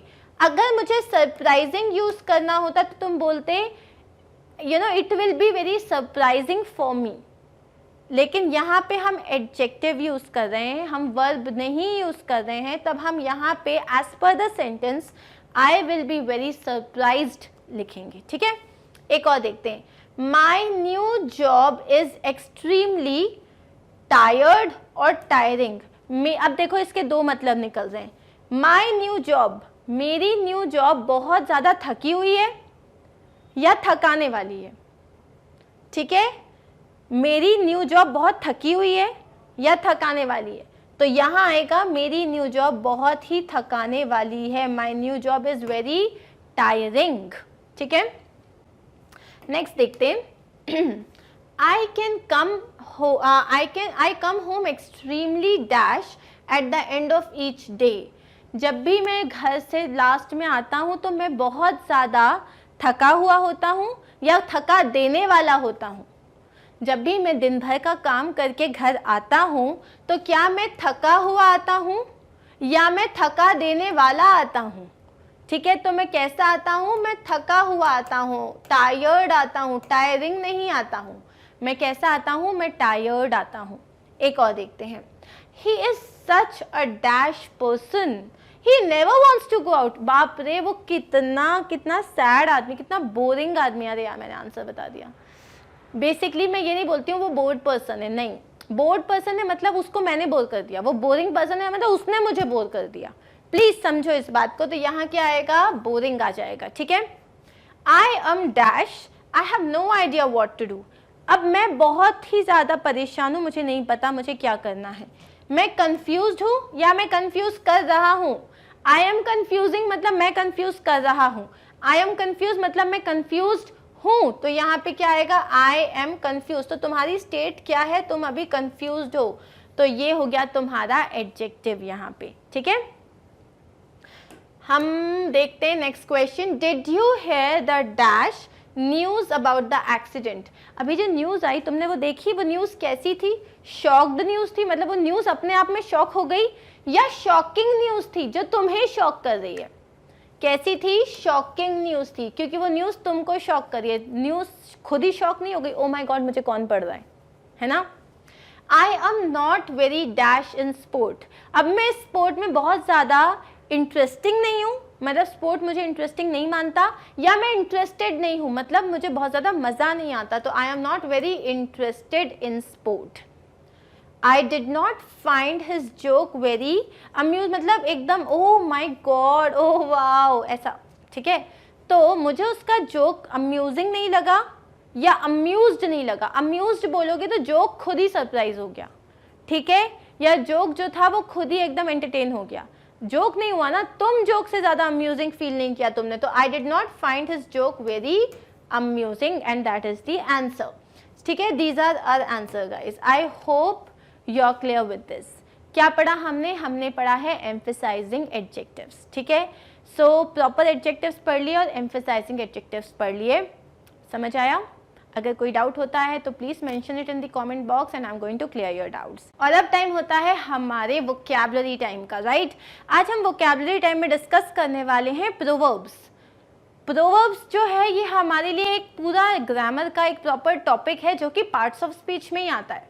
प्रोवर्ब्स होते क्या है, जो हमारे जो जनरेशन्स होते हैं ना, हमारे फादर्स, हमारे फोर फादर्स, ग्रैंड पेरेंट्स, उनके पेरेंट्स, इन सब ने ना अपने अपने एक्सपीरियंस से कुछ सीख बनाई है।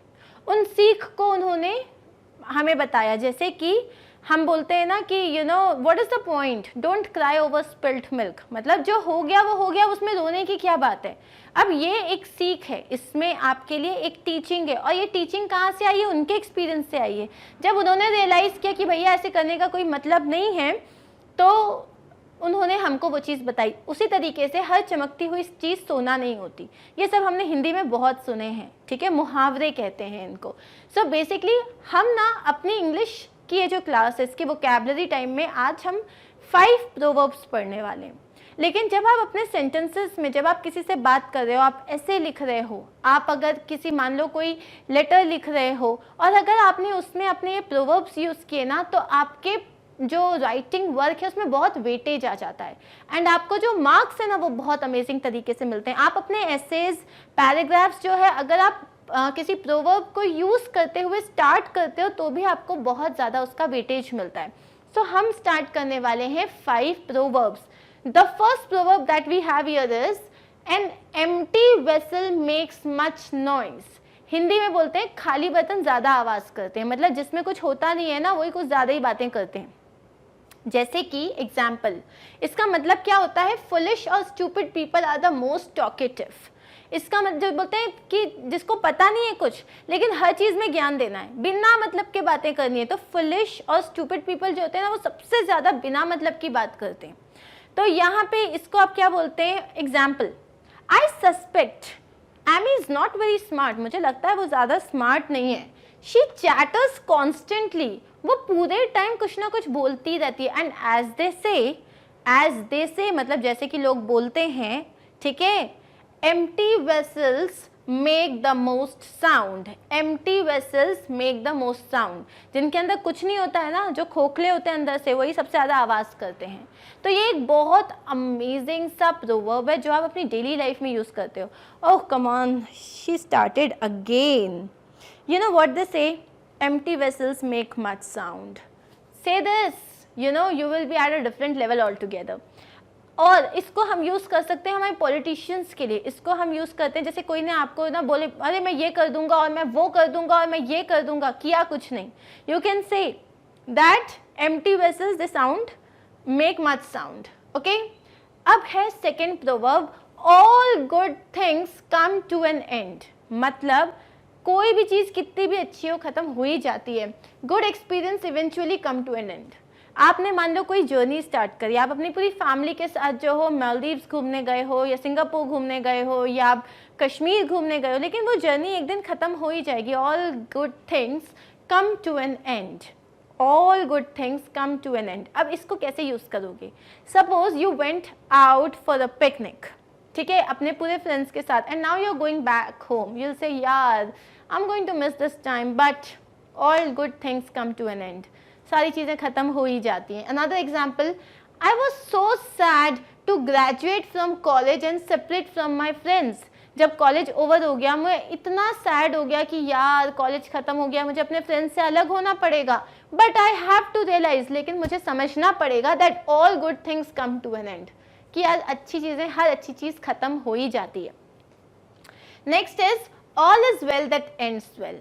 जो होता है मतलब मान लो अंत भला तो सब भला। इसका मीनिंग हिंदी में क्या है कि अगर कोई चीज़ का एंड अच्छा हो रहा है तो स्टार्टिंग में अगर आपके साथ कुछ प्रॉब्लम्स भी आई थी, इट्स ओके, एंड तो अच्छा हुआ ना। जैसे मान लो कि आपको आपके घर में गेस्ट आने वाले थे, ठीक है, और दिन में लाइट चली गई, मम्मी खाना बना रही है और बीच में मिक्सी रुक गई और बीच में कुछ ये हो गया वो हो गया, लेकिन फाइनली उनके आने के जस्ट थोड़ी देर पहले लाइट भी आ गई, आपका घर भी क्लीन हो गया, सब लोग आ गए, सारी चीज़ें ऑर्गेनाइज हो गई। All's well that ends well. Example देखते हैं, I am glad you finally got here even though your car had a flat tyre on the way, all is well that ends well. तो उसने क्या बोला, चलो ठीक है, कम से कम मैं खुश हूँ तुम यहाँ पे आ गए, चलो कोई बात नहीं, तुम्हारी बीच में गाड़ी पंचर हो गई थी, तुम परेशान हो गए, कम से कम टाइम पे पहुंच तो गए। All's well that ends well. Just say this, all is well that ends well, ठीक है। नेक्स्ट प्रोवर्ब जो हम देख रहे हैं, all that glitters is not gold. हर चमकती हुई चीज सोना नहीं होती। इसका मतलब things that look good outwardly may not be as valuable और गुड। जो चीज़ बाहर से बहुत ही ज़्यादा ब्यूटीफुल दिखती है, ज़रूरी नहीं है अंदर से उतनी खूबसूरत हो। जैसे चाइनीज़ माल होता है, वो इतना क्यूट दिखता है लेकिन ख़राब हो गया तो कहीं कुछ नहीं हो सकता है, चले ही नहीं वो, घर पहुंचने के बाद चलना नहीं चलना इसकी कोई गारंटी नहीं होती, ठीक है। सो ज़रूरी नहीं है जो चीज़ बाहर से बहुत खूबसूरत और वाव दिख रही है वो अंदर से भी उतनी अच्छी हो। एग्जाम्पल, एक ने कहा I want to be a movie star when I grow up, यार मैं ना एक मूवी स्टार बनना चाहता हूँ जब मैं बड़ा हो जाऊंगा। दूसरे ने क्या कहा, film industry looks good from the distance, film industry जो है एक डिस्टेंस से देखो तो बहुत अच्छी लगती है, but it has it own problems, लेकिन उसकी खुद की प्रॉब्लम्स है। Remember all that glitters is not gold, जो हर चीज़ बाहर से चमकती है वो अंदर से वैसी नहीं होती, अंदर से वो दुनिया कैसी है तुम्हें नहीं पता। So what do you have to understand here कि उस सेंटेंस को तुम यूज कैसे करोगे, ठीक है। And the last one for today is always put your best foot forward. हमेशा अगर कोई काम करना है, जैसे तुम्हें ना, तुम किसी इंटरव्यू में जा रहे हो तो तुम क्या बोलोगे, put your best foot forward. इसका मतलब ये नहीं सबसे अच्छा पैर अपना सामने रखो, नहीं, इसका मतलब ये होता है अपना बेस्ट दो, अपना बेस्ट परफॉर्मेंस जो है वो परफॉर्म करो वहां पे, and then you will get it. Try as hard as you can or give your best. Put your best foot forward. ठीक है? Example, you need to put your best foot forward in the interview if you want to land that job. आपको interview में अपना best foot forward रखना पड़ेगा, मतलब अपना amazing देना पड़ेगा if you want to land that job. Land that job मतलब क्या होता है, if you want to get that job. ये लैंड दैट जॉब जो है ये क्या है, ये हमारे पास एक फ्रेज है और इसका मतलब क्या होता है, if you want to get that job, ठीक है। So guys that's it for today. In this particular video we are done with proper adjectives, emphasising adjectives, right. हमने ये दोनों पढ़ लिए हैं। आई होप आपको अच्छे से समझ में आ गया होगा। हमने कुछ क्वेश्चंस भी किए हैं, उसके बाद हमने पार्टिसिपल एडजेक्टिव्स भी खत्म कर चुके हैं, ठीक है। And we are also done with some proverbs जो कि हमारी वोकैबुलरी को इम्प्रूव करेगा, हमारी लैंग्वेज को इम्प्रूव करेगा। In our next video we are going to start with nouns जो एडजेक्टिव्स की तरह एक्ट करते हैं, और आर्टिकल्स, ये दोनों हम देखने वाले हैं, ठीक है। So I am going, guys what are we doing, we are doing adjectives. Adjectives में जितने टाइप्स होते हैं, हमने टोटल 10 टाइप्स के एडजेक्टिव्स पढ़ लिए हैं, ठीक है, 10 टाइप्स। और वो सारे 10 टाइप्स हमने इंडिविजुअल उसके छोटे छोटे वीडियोस बनाए हैं एज पर योर रिक्वेस्ट। तो वो सारे वीडियोस देखोगे, वो समझोगे, डाउट होगा तो पूछोगे, और मैक्सिमम वीडियोस में आपको एंड में वोकैबुलरी सेशन मिल जाएगा। मैंने अभी भी बोला है कि मुझे वोकैबुलरी सेशन का रिजल्ट चाहिए। अगर वो रिजल्ट मुझे नहीं मिलेगा ना तो मैं नहीं दूंगी ये क्वेश्चंस। मैं जितने भी वर्ड्स दे रही हूँ, इडियम्स दे रही हूँ, प्रोवर्ब्स दे रही हूँ, फ्रेजेस दे रही हूँ, मैं वो तभी दूंगी जब आप उसको यूज़ करोगे, जब आप मुझे बताओगे कि उसका आपको कोई भी फ़ायदा हो रहा है। Are you trying to use it in your daily life, क्या आप उसको प्रॉपरली एक नोटबुक में लिख रहे हो, तभी दूंगी, ठीक है। So I want the answer. मैं सबके आंसर्स में, सबके कॉमेंट्स को रिप्लाई करती हूँ ना, तो मुझे आप लोगों के कॉमेंट्स चाहिए, ठीक है, कि ma'am are we doing it, are we not doing it, what else do you want. अगर कोई ऐसी स्पेसिफिक चीज़ है जो आपको चाहिए तो you know I am going to provide you that. Now we are coming back to adjectives where we are doing the last thing. Adjectives में देखो, एडजेक्टिव्स में भी 2 चीज़ें बची हैं, ठीक है। एक बचा है नाउन्स जब वो एडजेक्टिव्स की तरह एक्ट करते हैं, और एक है आर्टिकल्स जो अपने आप में एडजेक्टिव्स होते हैं। बट हम आर्टिकल्स अभी नहीं पढ़ेंगे, हम आर्टिकल्स पढ़ेंगे हमारे नेक्स्ट वीडियो में, ठीक है, जहाँ पे हम आर्टिकल्स और डिटर्मिनर्स का एक प्रॉपर पूरा जो वीडियो है वो उसी को डेडिकेटेड होगा, ठीक है। So now let's begin with nouns as adjectives. अब क्या होता है, कभी कभी ऐसा होता है कि एक नाउन अपने आप में एक एडजेक्टिव की तरह एक्ट करता है। जैसे कि एडजेक्टिव्स क्या होते हैं, वो नाउन को डिस्क्राइब करते हैं। कभी कभी एक नाउन दूसरे नाउन को डिस्क्राइब करता है, जैसे कि you no history teacher, history is the name of a subject, वो अपने आप में एक नाउन है, टीचर भी एक नाउन है, तो वो कौन सी टीचर है, वो हिस्ट्री टीचर है। तो हिस्ट्री यहाँ पे नाउन की तरह एक्ट नहीं कर रहा है, कैसे एक्ट कर रहा है, वो एक एडजेक्टिव की तरह एक्ट कर रहा है। जैसे कि टिकट ऑफिस, वो क्या है, वो टिकट ऑफिस है। वो रेलवे में जो है ना, रेल जो स्टेशन है वहाँ पे टिकट ऑफिस कहाँ है, टिकट ऑफिस वहाँ पे है। टिकट ऑफिस, टिकट भी एक नाउन है, ऑफिस एक नाउन है, लेकिन जब ये आपने बोला किस चीज़ को ऑफिस है, टिकट ऑफिस है, तो टिकट जो है वो एडजेक्टिव की तरह एक्ट कर रहा है। रेस हॉर्स, कौन सा घोड़ा है, वो रेस का घोड़ा है, और रेस अपने आप में एक नाउन है जो अभी एज ऑफ नाउ एक एडजेक्टिव की तरह एक्ट कर रहा है। Sometimes we use a noun to describe another noun, in that case the first noun acts as an adjective। कभी कभी हम एक नाउन को एडजेक्टिव की तरह एक्ट करते हैं, क्योंकि जो ये 2 नाउन्स हैं, तो जो आपका फर्स्ट नाउन है, मतलब वो जैसे आपका जो फर्स्ट नाउन है वो आपके सेकेंड नाउन को डिस्क्राइब कर रहा है, इसीलिए उसको आप एज एन एडजेक्टिव ट्रीट करते हो, ठीक है। इसके बहुत सारे एग्जाम्पल्स हैं, हम फटाफट वो एग्जाम्पल्स देख लेते हैं। जैसे कि अ रेस हॉर्स, अब जो रेस का घोड़ा होता है वो क्या होता है, is a horse that runs in races, लेकिन हम उसे बोलते हैं रेस हॉर्स, जहां पे रेस हमारा हो गया noun adjective. A horse race is a race for horses, अब हॉर्स रेस, हॉर्स की रेस है वो, अ रेस जिसमें हॉर्सेस जो हैं वो रन करते हैं, ठीक है। रेस हॉर्स एक ऐसा घोड़ा है जो रेसेस के लिए रन करता है। बोट रेस एक बोट्स की रेस को हम बोट रेस कहते हैं। लव स्टोरी, लव भी एक इमोशन है, एक नाउन है, स्टोरी भी एक नाउन है। लव स्टोरी मतलब एक story which is about love. A war story मतलब a story which is about war. तो यहाँ पे क्या हुआ, ये जो वर्ड्स हैं रेस, हॉर्स, बोट, लव और वॉर, ये सारे वर्ड्स बीइंग नाउन्स ये एडजेक्टिव्स की तरह एक्ट कर रहे हैं, ठीक है।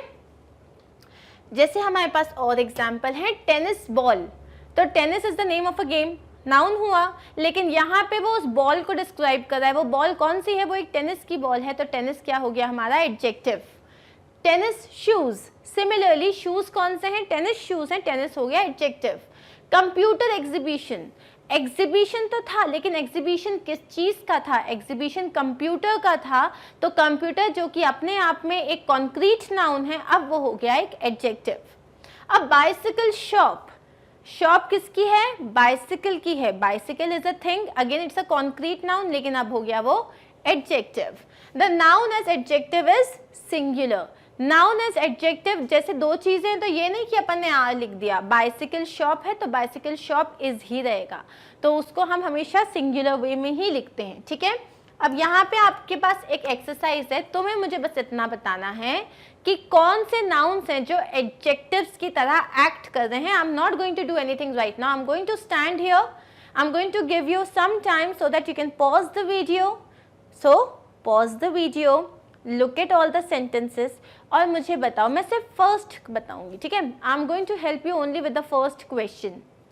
I am wearing a cotton shirt, मैंने क्या पहना है, मैंने एक शर्ट पहनी है जो कि नाउन है, कॉटन एक मटेरियल है जो कि नाउन है, लेकिन शर्ट कौन सी है, शर्ट कॉटन की है, तो कॉटन बन गया मेरा नाउन एडजेक्टिव, ठीक है, कॉटन शर्ट।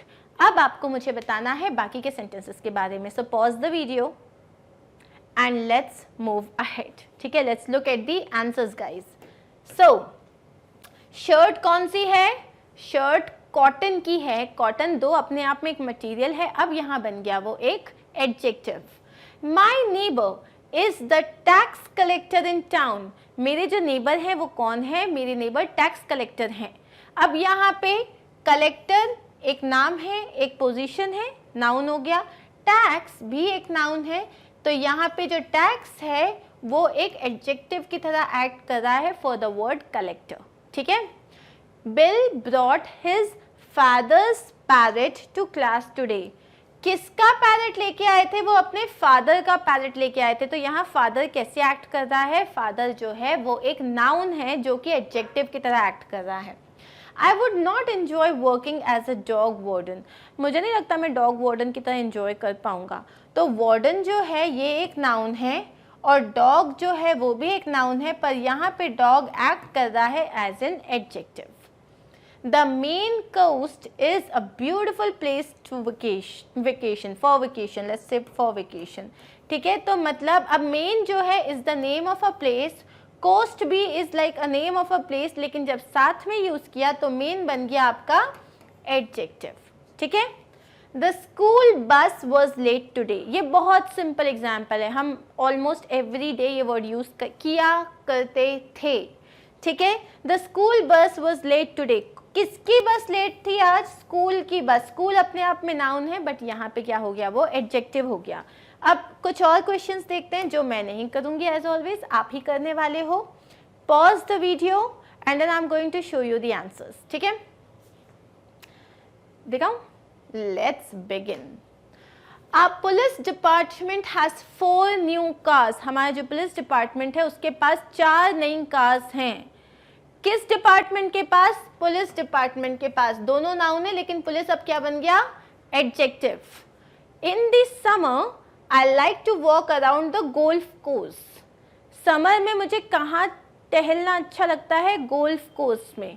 कोर्स एक नाउन है, गोल्फ एक नाउन है, लेकिन अब यहाँ गोल्फ क्या बन गया? तुम्हारा एडजेक्टिव बन गया। ठीक है। Italian food is my favourite, ये हमने पढ़ा था। इटालियन कौन सा नाउन है? जल्दी बताओ। इटालियन, इटली से आया है इटालियन। इटालियन एक्चुअली में है आपका प्रॉपर एडजेक्टिव, है ना। इटालियन कौन सा एडजेक्टिव है? इटालियन तुम्हारा प्रॉपर एडजेक्टिव है और यहाँ पे वही जो है तुम्हारा नाउन है। ठीक है। इटालियन जो है प्रॉपर एडजेक्टिव है, जो यहाँ पे नाउन है और वो एडजेक्टिव की तरह एक्ट कर रहा है। Do you send thanks giving cards? अब कौन से कार्ड्स? क्या तुम थैंक्स गिविंग के कार्ड्स हर साल भेजते हो?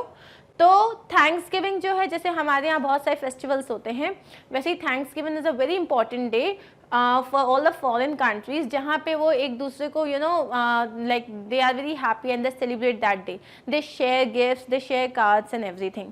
सो थैंक्स गिविंग कार्ड्स जो हैं, कौन से कार्ड्स हैं? थैंक्स गिविंग के कार्ड हैं। ये एक फेस्टिवल का नाम है। अब यहाँ पे ये हो गया adjective. We drove Vicky's car to the movies.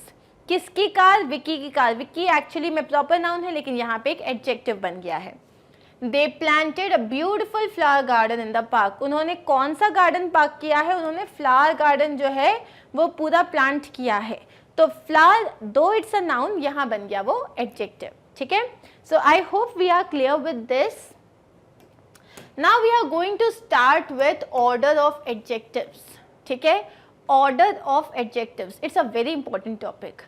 अब क्या होता है, बहुत बार ऐसा होता है एक ही सेंटेंस में हम एक से ज़्यादा एडजेक्टिव्स यूज़ करते हैं। ठीक है। जैसे मैंने स्मार्ट, ब्यूटीफुल और उसका ओरिजिन भी बता दिया, वो कौन से मटेरियल का बना है वो भी बता दिया, मैंने बहुत सारी चीज़ें बता दी। तो कुल मिला के मैंने एक से ज़्यादा एडजेक्टिव्स यूज़ किए। यूजुअली हम 3 से ज़्यादा एडजेक्टिव्स यूज़ नहीं करते। ठीक है। लेकिन अगर हम करेंगे तो उसका एक ऑर्डर फॉलो करना पड़ता है हमको। अगर हम वो ऑर्डर फॉलो नहीं करेंगे ना तो सेंटेंस वोंट लुक गुड। आपका जो सेंटेंस है वो बहुत ही ज़्यादा मतलब क्या बोलेंगे उसको, बिना सर पैर का हो जाएगा। ठीक है। सो हम एक बार देख लेते हैं कि हम कौन सा ऑर्डर फॉलो करते हैं when we have to talk about adjectives. Let's start. When more than one adjective comes before the noun, the adjectives are normally in a particular order.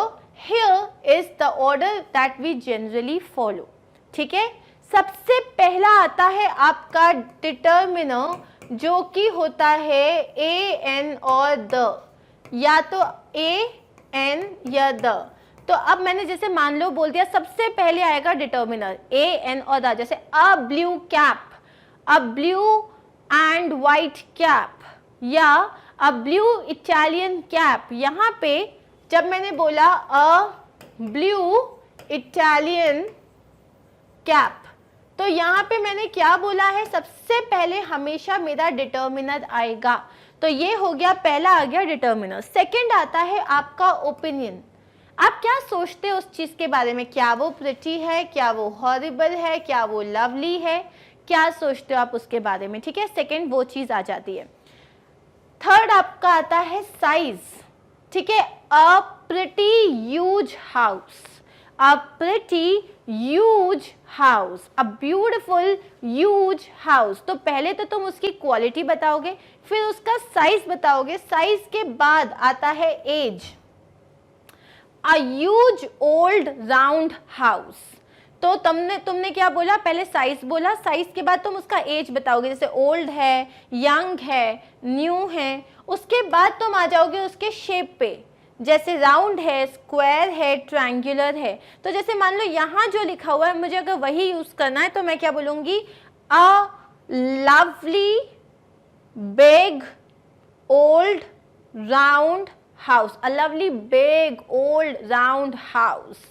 इसीलिए हम ज़्यादा 3 से ज़्यादा एडजेक्टिव्स हम यूज़ नहीं करते, बिकॉज वो सेंटेंस अजीब लगने लग जाता है। अगर लेकिन हमें मान लो राउंड भी बोलना है, और राउंड भी बोलना है, ओल्ड भी बोलना है, या न्यू भी बोलना है और यूज भी बोलना है, तो पहले आएगा आपका ओपिनियन, क्वालिटी, उसके बाद आएगा साइज, उसके बाद आएगी एज, उसके बाद आएगा शेप, ठीक है, साइज, एज और शेप। इसके बाद आता है आपका कलर। उसके बाद जब आपने साइज और शेप और एज पूरा बता दिया, फिर आप उसके कलर की बात करोगे। तो यहाँ पे कोई भी कलर जो भी मेंशन करना है। कलर के बाद आता है कि वो कहाँ का है। जैसे मैंने क्या बोला, अ ब्लू इटालियन कैप, तो मैंने पहले क्या बोला, डिटर्मिनर यूज किया, फिर मैंने कलर यूज किया, फिर इटालियन मतलब ओरिजिन, वो कहाँ से बनी है, कहाँ की है वो, ठीक है, like a young American girl, ठीक है। तो मैंने यंग मतलब पहले मैंने उसका साइज एज बताया, फिर मैं आई हूँ ओरिजिन पे, ठीक है। अब हम उसके बाद आते हैं हम मटेरियल पे। एक बार आपने ओरिजिन बता दिया, उसके बाद आप बताओगे, जैसे मैंने बोला था अ ब्लैक ब्रिटिश वुलन कैप, अ black British woollen cap, black हो गया कलर, ब्रिटिश हो गया ओरिजिन, वुलन हो गया मटेरियल, और उसके बाद मैं आती हूँ अपने मेरा जो भी नाउन है उस पर। मटेरियल के बाद एक और चीज बचती है, वो है पर्पस। जैसे मेरे को अब मैं एक और हेल्प करती हूँ, a black Chinese wooden writing pen. अब जो मेरा पेन है वो कैसा है, it is a black colour का है, Chinese wooden writing pen, wood का बना हुआ राइटिंग पेन है ये। तो पहले मैंने बात करी कलर की, फिर मैंने बात की ओरिजिन की, फिर मैंने बात की मटेरियल की, फिर वो किस चीज का पर्पस है, राइटिंग का पर्पस है, उसके बाद मैं आई हूं अपने नाउन पे। तो मैंने एक चीज के लिए कितने एडजेक्टिव्स यूज किए, 1 2 3 4 5, एंड देन मैं आई अपने नाउन पे। लेकिन इसका जो ऑर्डर होता है वो यही होता है। एक बार हम ऑर्डर को फिर से देखेंगे, ठीक है। अच्छा, यहाँ पे क्या लिखा है, ये वर्ड है तुम्हारे पास ओसेस्कॉम्प, ओसेस्कॉम्प।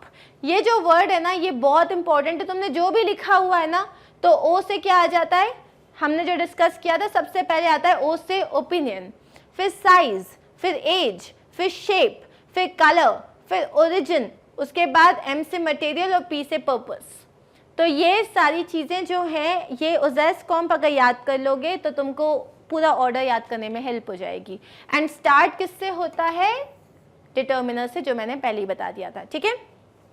अब मेरे पास यहाँ एक टेबल है, इस टेबल के थ्रू हम और अच्छे से समझेंगे। सबसे पहले आता है डिटर्मिनर, डिटर्मिनर के बाद ओपिनियन, फिर साइज, फिर एज आता है वैसे, और फिर आता है shape which can be interchanged, फिर कलर, ओरिजिन, मटेरियल, पर्पस, और लास्ट में आएगा आपका नाउन। एग्जाम्पल देखते हैं, I have a small red suitcase. मैंने पहले यूज किया डिटर्मिनर, फिर यूज किया साइज, फिर मैं आई रेड कलर पे, और फिर आई मैं सूटकेस पे, ठीक है। एक और एग्जाम्पल है, the new blue silk T shirt, the new blue silk T shirt. The आ गया तुम्हारा डिटर्मिनर, न्यू आ गया उसकी एज, एज कैसी है, वो न्यू है, कलर आ गया, फिर मटेरियल आ गया, और लास्ट में आ गया तुम्हारा noun, the new age blue T shirt. Third देखते हैं, एन अगली वुडन चेयर। अब ये जो चेयर है वो कैसी है, वो एक चेयर है, एन कैसी है, अगली है। ओपिनियन क्या है तुम्हारा उसके बारे में कि वो अगली है, राउंड उसका शेप, सॉरी वुडन है मटेरियल, और चेयर हो गया noun. Another example, this round new kitchen table. एक टेबल है, बहुत सुंदर सा राउंड टेबल है, तो दिस राउंड है, ये न्यू है, किचन का टेबल है, ठीक है। A comfortable new velvet dress, कैसी ड्रेस है, एक कंफर्टेबल न्यू वेलवेट ड्रेस है, ठीक है। फिर है these lovely old ceramic mugs. Mugs कैसे हैं, बहुत सारे हैं, तो हमने यूज किया है एक डिटर्मिनर दीज, ठीक है। दीज हमारा डिटर्मिनर है, डिमॉन्स्ट्रेटिव डिटर्मिनर, डिमॉन्स्ट्रेटिव एडजेक्टिव कहते हैं हम उसे। दीज लवली, लवली मेरा ओपिनियन हो गया, ओल्ड मेरा उसका एज हो गया, सेरेमिक मटेरियल हो गया, और मग्स जो है मेरा नाउन हो गया। That beautiful German sports car, sports क्या है, उसका पर्पस, ठीक है। Those amazing heart shaped red balloons. Oh wow, कितने amazing heart shaped red balloons थे, ठीक है. And last है a wonderful old French dog. मतलब ये जो फ्रेंच जो वो होते हैं ना जिसमें से पिजन बाहर निकलती है, छोटी सी स्पैरो बाहर निकलती है, टू टू बोलती है, वो यूजुअली क्लॉक जैसा होता है वो, ठीक है, उसको डॉग कहते हैं. So that's it. ये होता है ऑर्डर जो हमें हमेशा फॉलो करना होता है. हम एक बार ऑर्डर को रिवाइज करते हैं. सबसे पहले डिटर्मिनर, अब आता है ओजेस कॉम्प, ओ से ओपिनियन, एस से साइज, फिर एज, फिर शेप, फिर ओरिजिन, फिर सी से कलर, ओ से ओरिजिन, कलर, ओजेस कॉम्प है ना, नहीं कलर, फिर ओरिजिन और मटेरियल और पर्पस और लास्ट में आ जाएगा आपका नाउन, ठीक है. ओजेस कॉम्प. अब यहाँ पे हमारे पास कुछ एग्जाम्पल्स हैं, ठीक है. आई carried a very small black suitcase.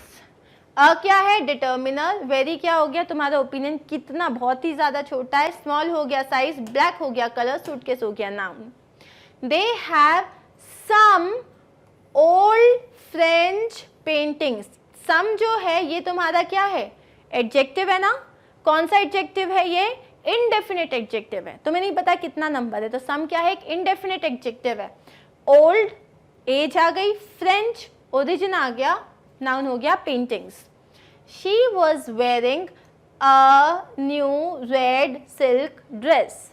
क्या हो गया, determiner, article, new, age, red, colour, silk material, dress, noun. That is a really ugly wooden chair. तो यहाँ पे जो ये रियली यूज किया है ना मैंने, ये क्या है पता है, ये एम्फेसाइजिंग एडजेक्टिव है. रियली अगली है वो, तो ये एम्फेसाइजिंग एडजेक्टिव है, ठीक है. Ugly wooden chair. We bought a new round kitchen table, ये हम देख चुके हैं. There are some new Chinese students. कौन से स्टूडेंट्स हैं, सम, डिटर्मिनर, और न्यू आ गया age, Chinese origin, students, noun. They have a lovely old red post box. A opinion lovely, old age, colour red और पोस्ट बॉक्स क्या हो गया मेरा, noun. The play room has 6 small round plastic tables. Number आ गया 6, ठीक है. कैसा है, स्मॉल, फिर आ गया राउंड, फिर प्लास्टिक और लास्ट में आ गया टेबल्स. सो आई होप ये क्लियर हो गया होगा. Now guys listen, the thing is कि ये डिफिकल्ट नहीं है, ठीक है. The only thing that you have to understand कि ऑर्डर क्या है. वो ओजेस कॉम्प जो वर्ड है हमारा, क्या था वर्ड, OSASCOMP, ठीक है. ओसेस कॉम्प, और इसके पहले लगा दो तुम डिटर्मिनर, ठीक है. तो ये अगर याद रखोगे तो ऑर्डर हमेशा याद रहेगा. Cool. Now as always we are going to start with the vocabulary part. Vocabulary part में आज हम 5 प्रोवर्ब्स और सीखेंगे जो कि आपकी लैंग्वेज को बहुत बेटर करने वाले हैं. An idle brain is the devil's workshop. मतलब खाली दिमाग शैतान का घर. हिंदी में सुना है, खाली दिमाग शैतान का घर, इसी को बोलते हैं एन आइडल ब्रेन. आइडल मतलब जो बिना काम के ऐसे बस बैठा हुआ है. An idle brain is the devil's workshop. मतलब डेविल जो है उसका वर्कशॉप है जहाँ वो अपने सारे प्लान्स बनाता है, ये कर लेता हूँ, वो कर लेता हूँ, इसको मार देता हूँ, उसको फोड़ देता हूँ, all these things. Example, if मतलब इसका मीनिंग क्या होता है, if you have nothing to do you will likely think of mischief. अगर कुछ करने को नहीं है ना तो कुछ ना कुछ मिसचीफ, मतलब मिस्चीवस जो है ना वो दिमाग में चलता रहेगा. मैं ये कर लेता हूँ, मैं वो कर लेता हूँ, यार मैं एक काम करता हूँ आज ना, मैं कुछ नया करता हूँ. तो उसके बाद मम्मी की आवाज़ आएगी, नहीं. तो अब इसका एग्जाम्पल देखते हैं. The kids should be kept busy during the summer break. जो गर्मियों की छुट्टियाँ होती है ना उसमें बच्चों को हमेशा बिजी रखना चाहिए. Otherwise you know an idle brain is the devil's workshop. Otherwise तो आपको तो पता ही है, खाली घर खाली दिमाग शैतान का काम. मतलब खाली दिमाग शैतान का काम, मतलब अगर खाली बैठेंगे तो कुछ ना कुछ तो मस्ती करेंगे ही, इसीलिए उनको हमेशा बिजी रखना चाहिए. So this is how you have to use, otherwise you know an idle brain is a devil's workshop. ठीक है. दूसरा है a picture is worth 1000 words. मतलब कभी कभी आप जब किसी को कुछ एक्सप्लेन करते हो तो पिक्चर जब आप शो करते हो तो उससे जो फीलिंग्स होती हैं, आप जो बताना चाहते हो वो आप बहुत इजीली एक्सप्लेन करते हो। मीनिंग क्या है, it is easier to show और explain something through a picture than through words.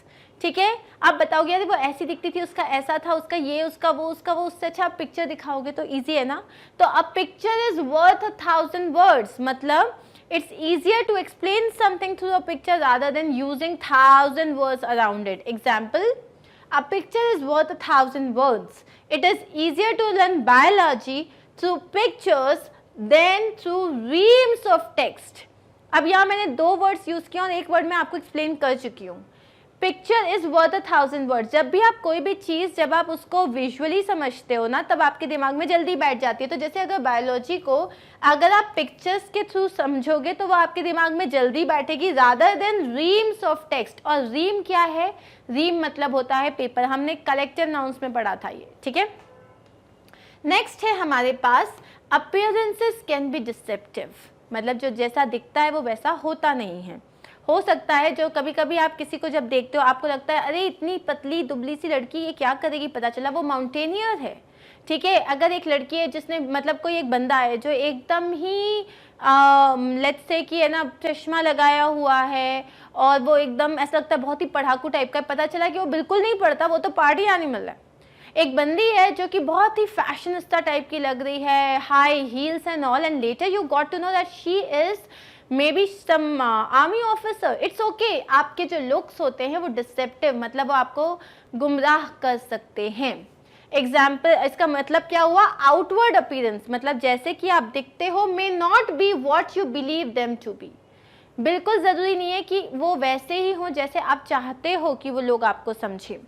Example, he was well mannered, suave and good to talk to, but he turned out to be a cheater.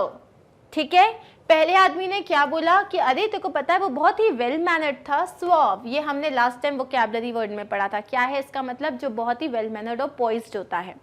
So he was well mannered, suave and good to talk to, बहुत अच्छा था बात करने में, लेकिन पता है वो तो चीटर निकला। दूसरे ने क्या बोला, well appearances can be deceptive, मतलब जो जैसा दिखता है वो वैसा होता नहीं है। ये कितना ज़्यादा यूज़ कर सकते हो, से दिस विद योर फ्रेंड्स, से दिस अकेले में बात करो, खुद से सोचो कि कहाँ यूज़ करोगे। Appearances can be deceptive. ठीक है, और ये हमारा जो लास्ट वर्ड है आज के लिए वो है अ स्टिच इन टाइम सेव्स 9। इसका मतलब क्या होता है, अ stitch in time, it is better to deal with problems immediately rather than wait by when they worsen and become much bigger.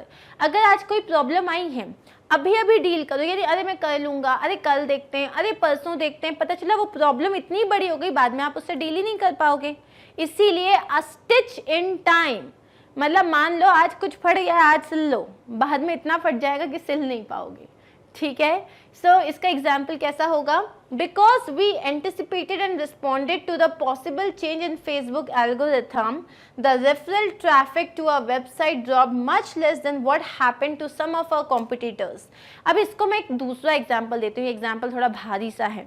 ठीक है, सिंपल सा एक काम कर लो, as soon as we got to know about the revised timetable, जैसे ही हमको पता चला कि, या एक और एग्जाम्पल 10th का लेते हैं, 10th के एग्जाम्स अभी पूरे रीस्केड्यूल हो गए, मतलब उनका टाइप पूरा चेंज हो गया। As soon as we got to know कि 10th के ऑब्जेक्टिव एग्जाम्स होंगे, we started our preparations likewise, हमने अपना प्रिपरेशन उस हिसाब से चालू कर दिया। A stitch in time saves 9, पता चला आपने सोचा अरे तो होंगे ही नहीं, अरे क्या फर्क पड़ता है, और अपन ने प्रिपरेशन पूरी खत्म कर दी, पढ़ाई लिखाई छोड़ दी, और बाद में जब एग्जाम तुरंत सर पे आया तब तक तो अपन सब भूल चुके थे। सो don't do that, start preparing today, look at the videos and all, and then a stitch in time will save you, right? A stitch in time saves 9. So guys, that's it for this particular video. In our next video we are going to understand formation of adjectives, formation of adjective verb से, adjectives खुद से और noun से। ठीक है, तो ये कैसे होगा ये हम अपने नेक्स्ट वीडियो में देखने वाले हैं। तो तब तक के लिए stay tuned, stay connected, I'm going to see you soon, bye bye.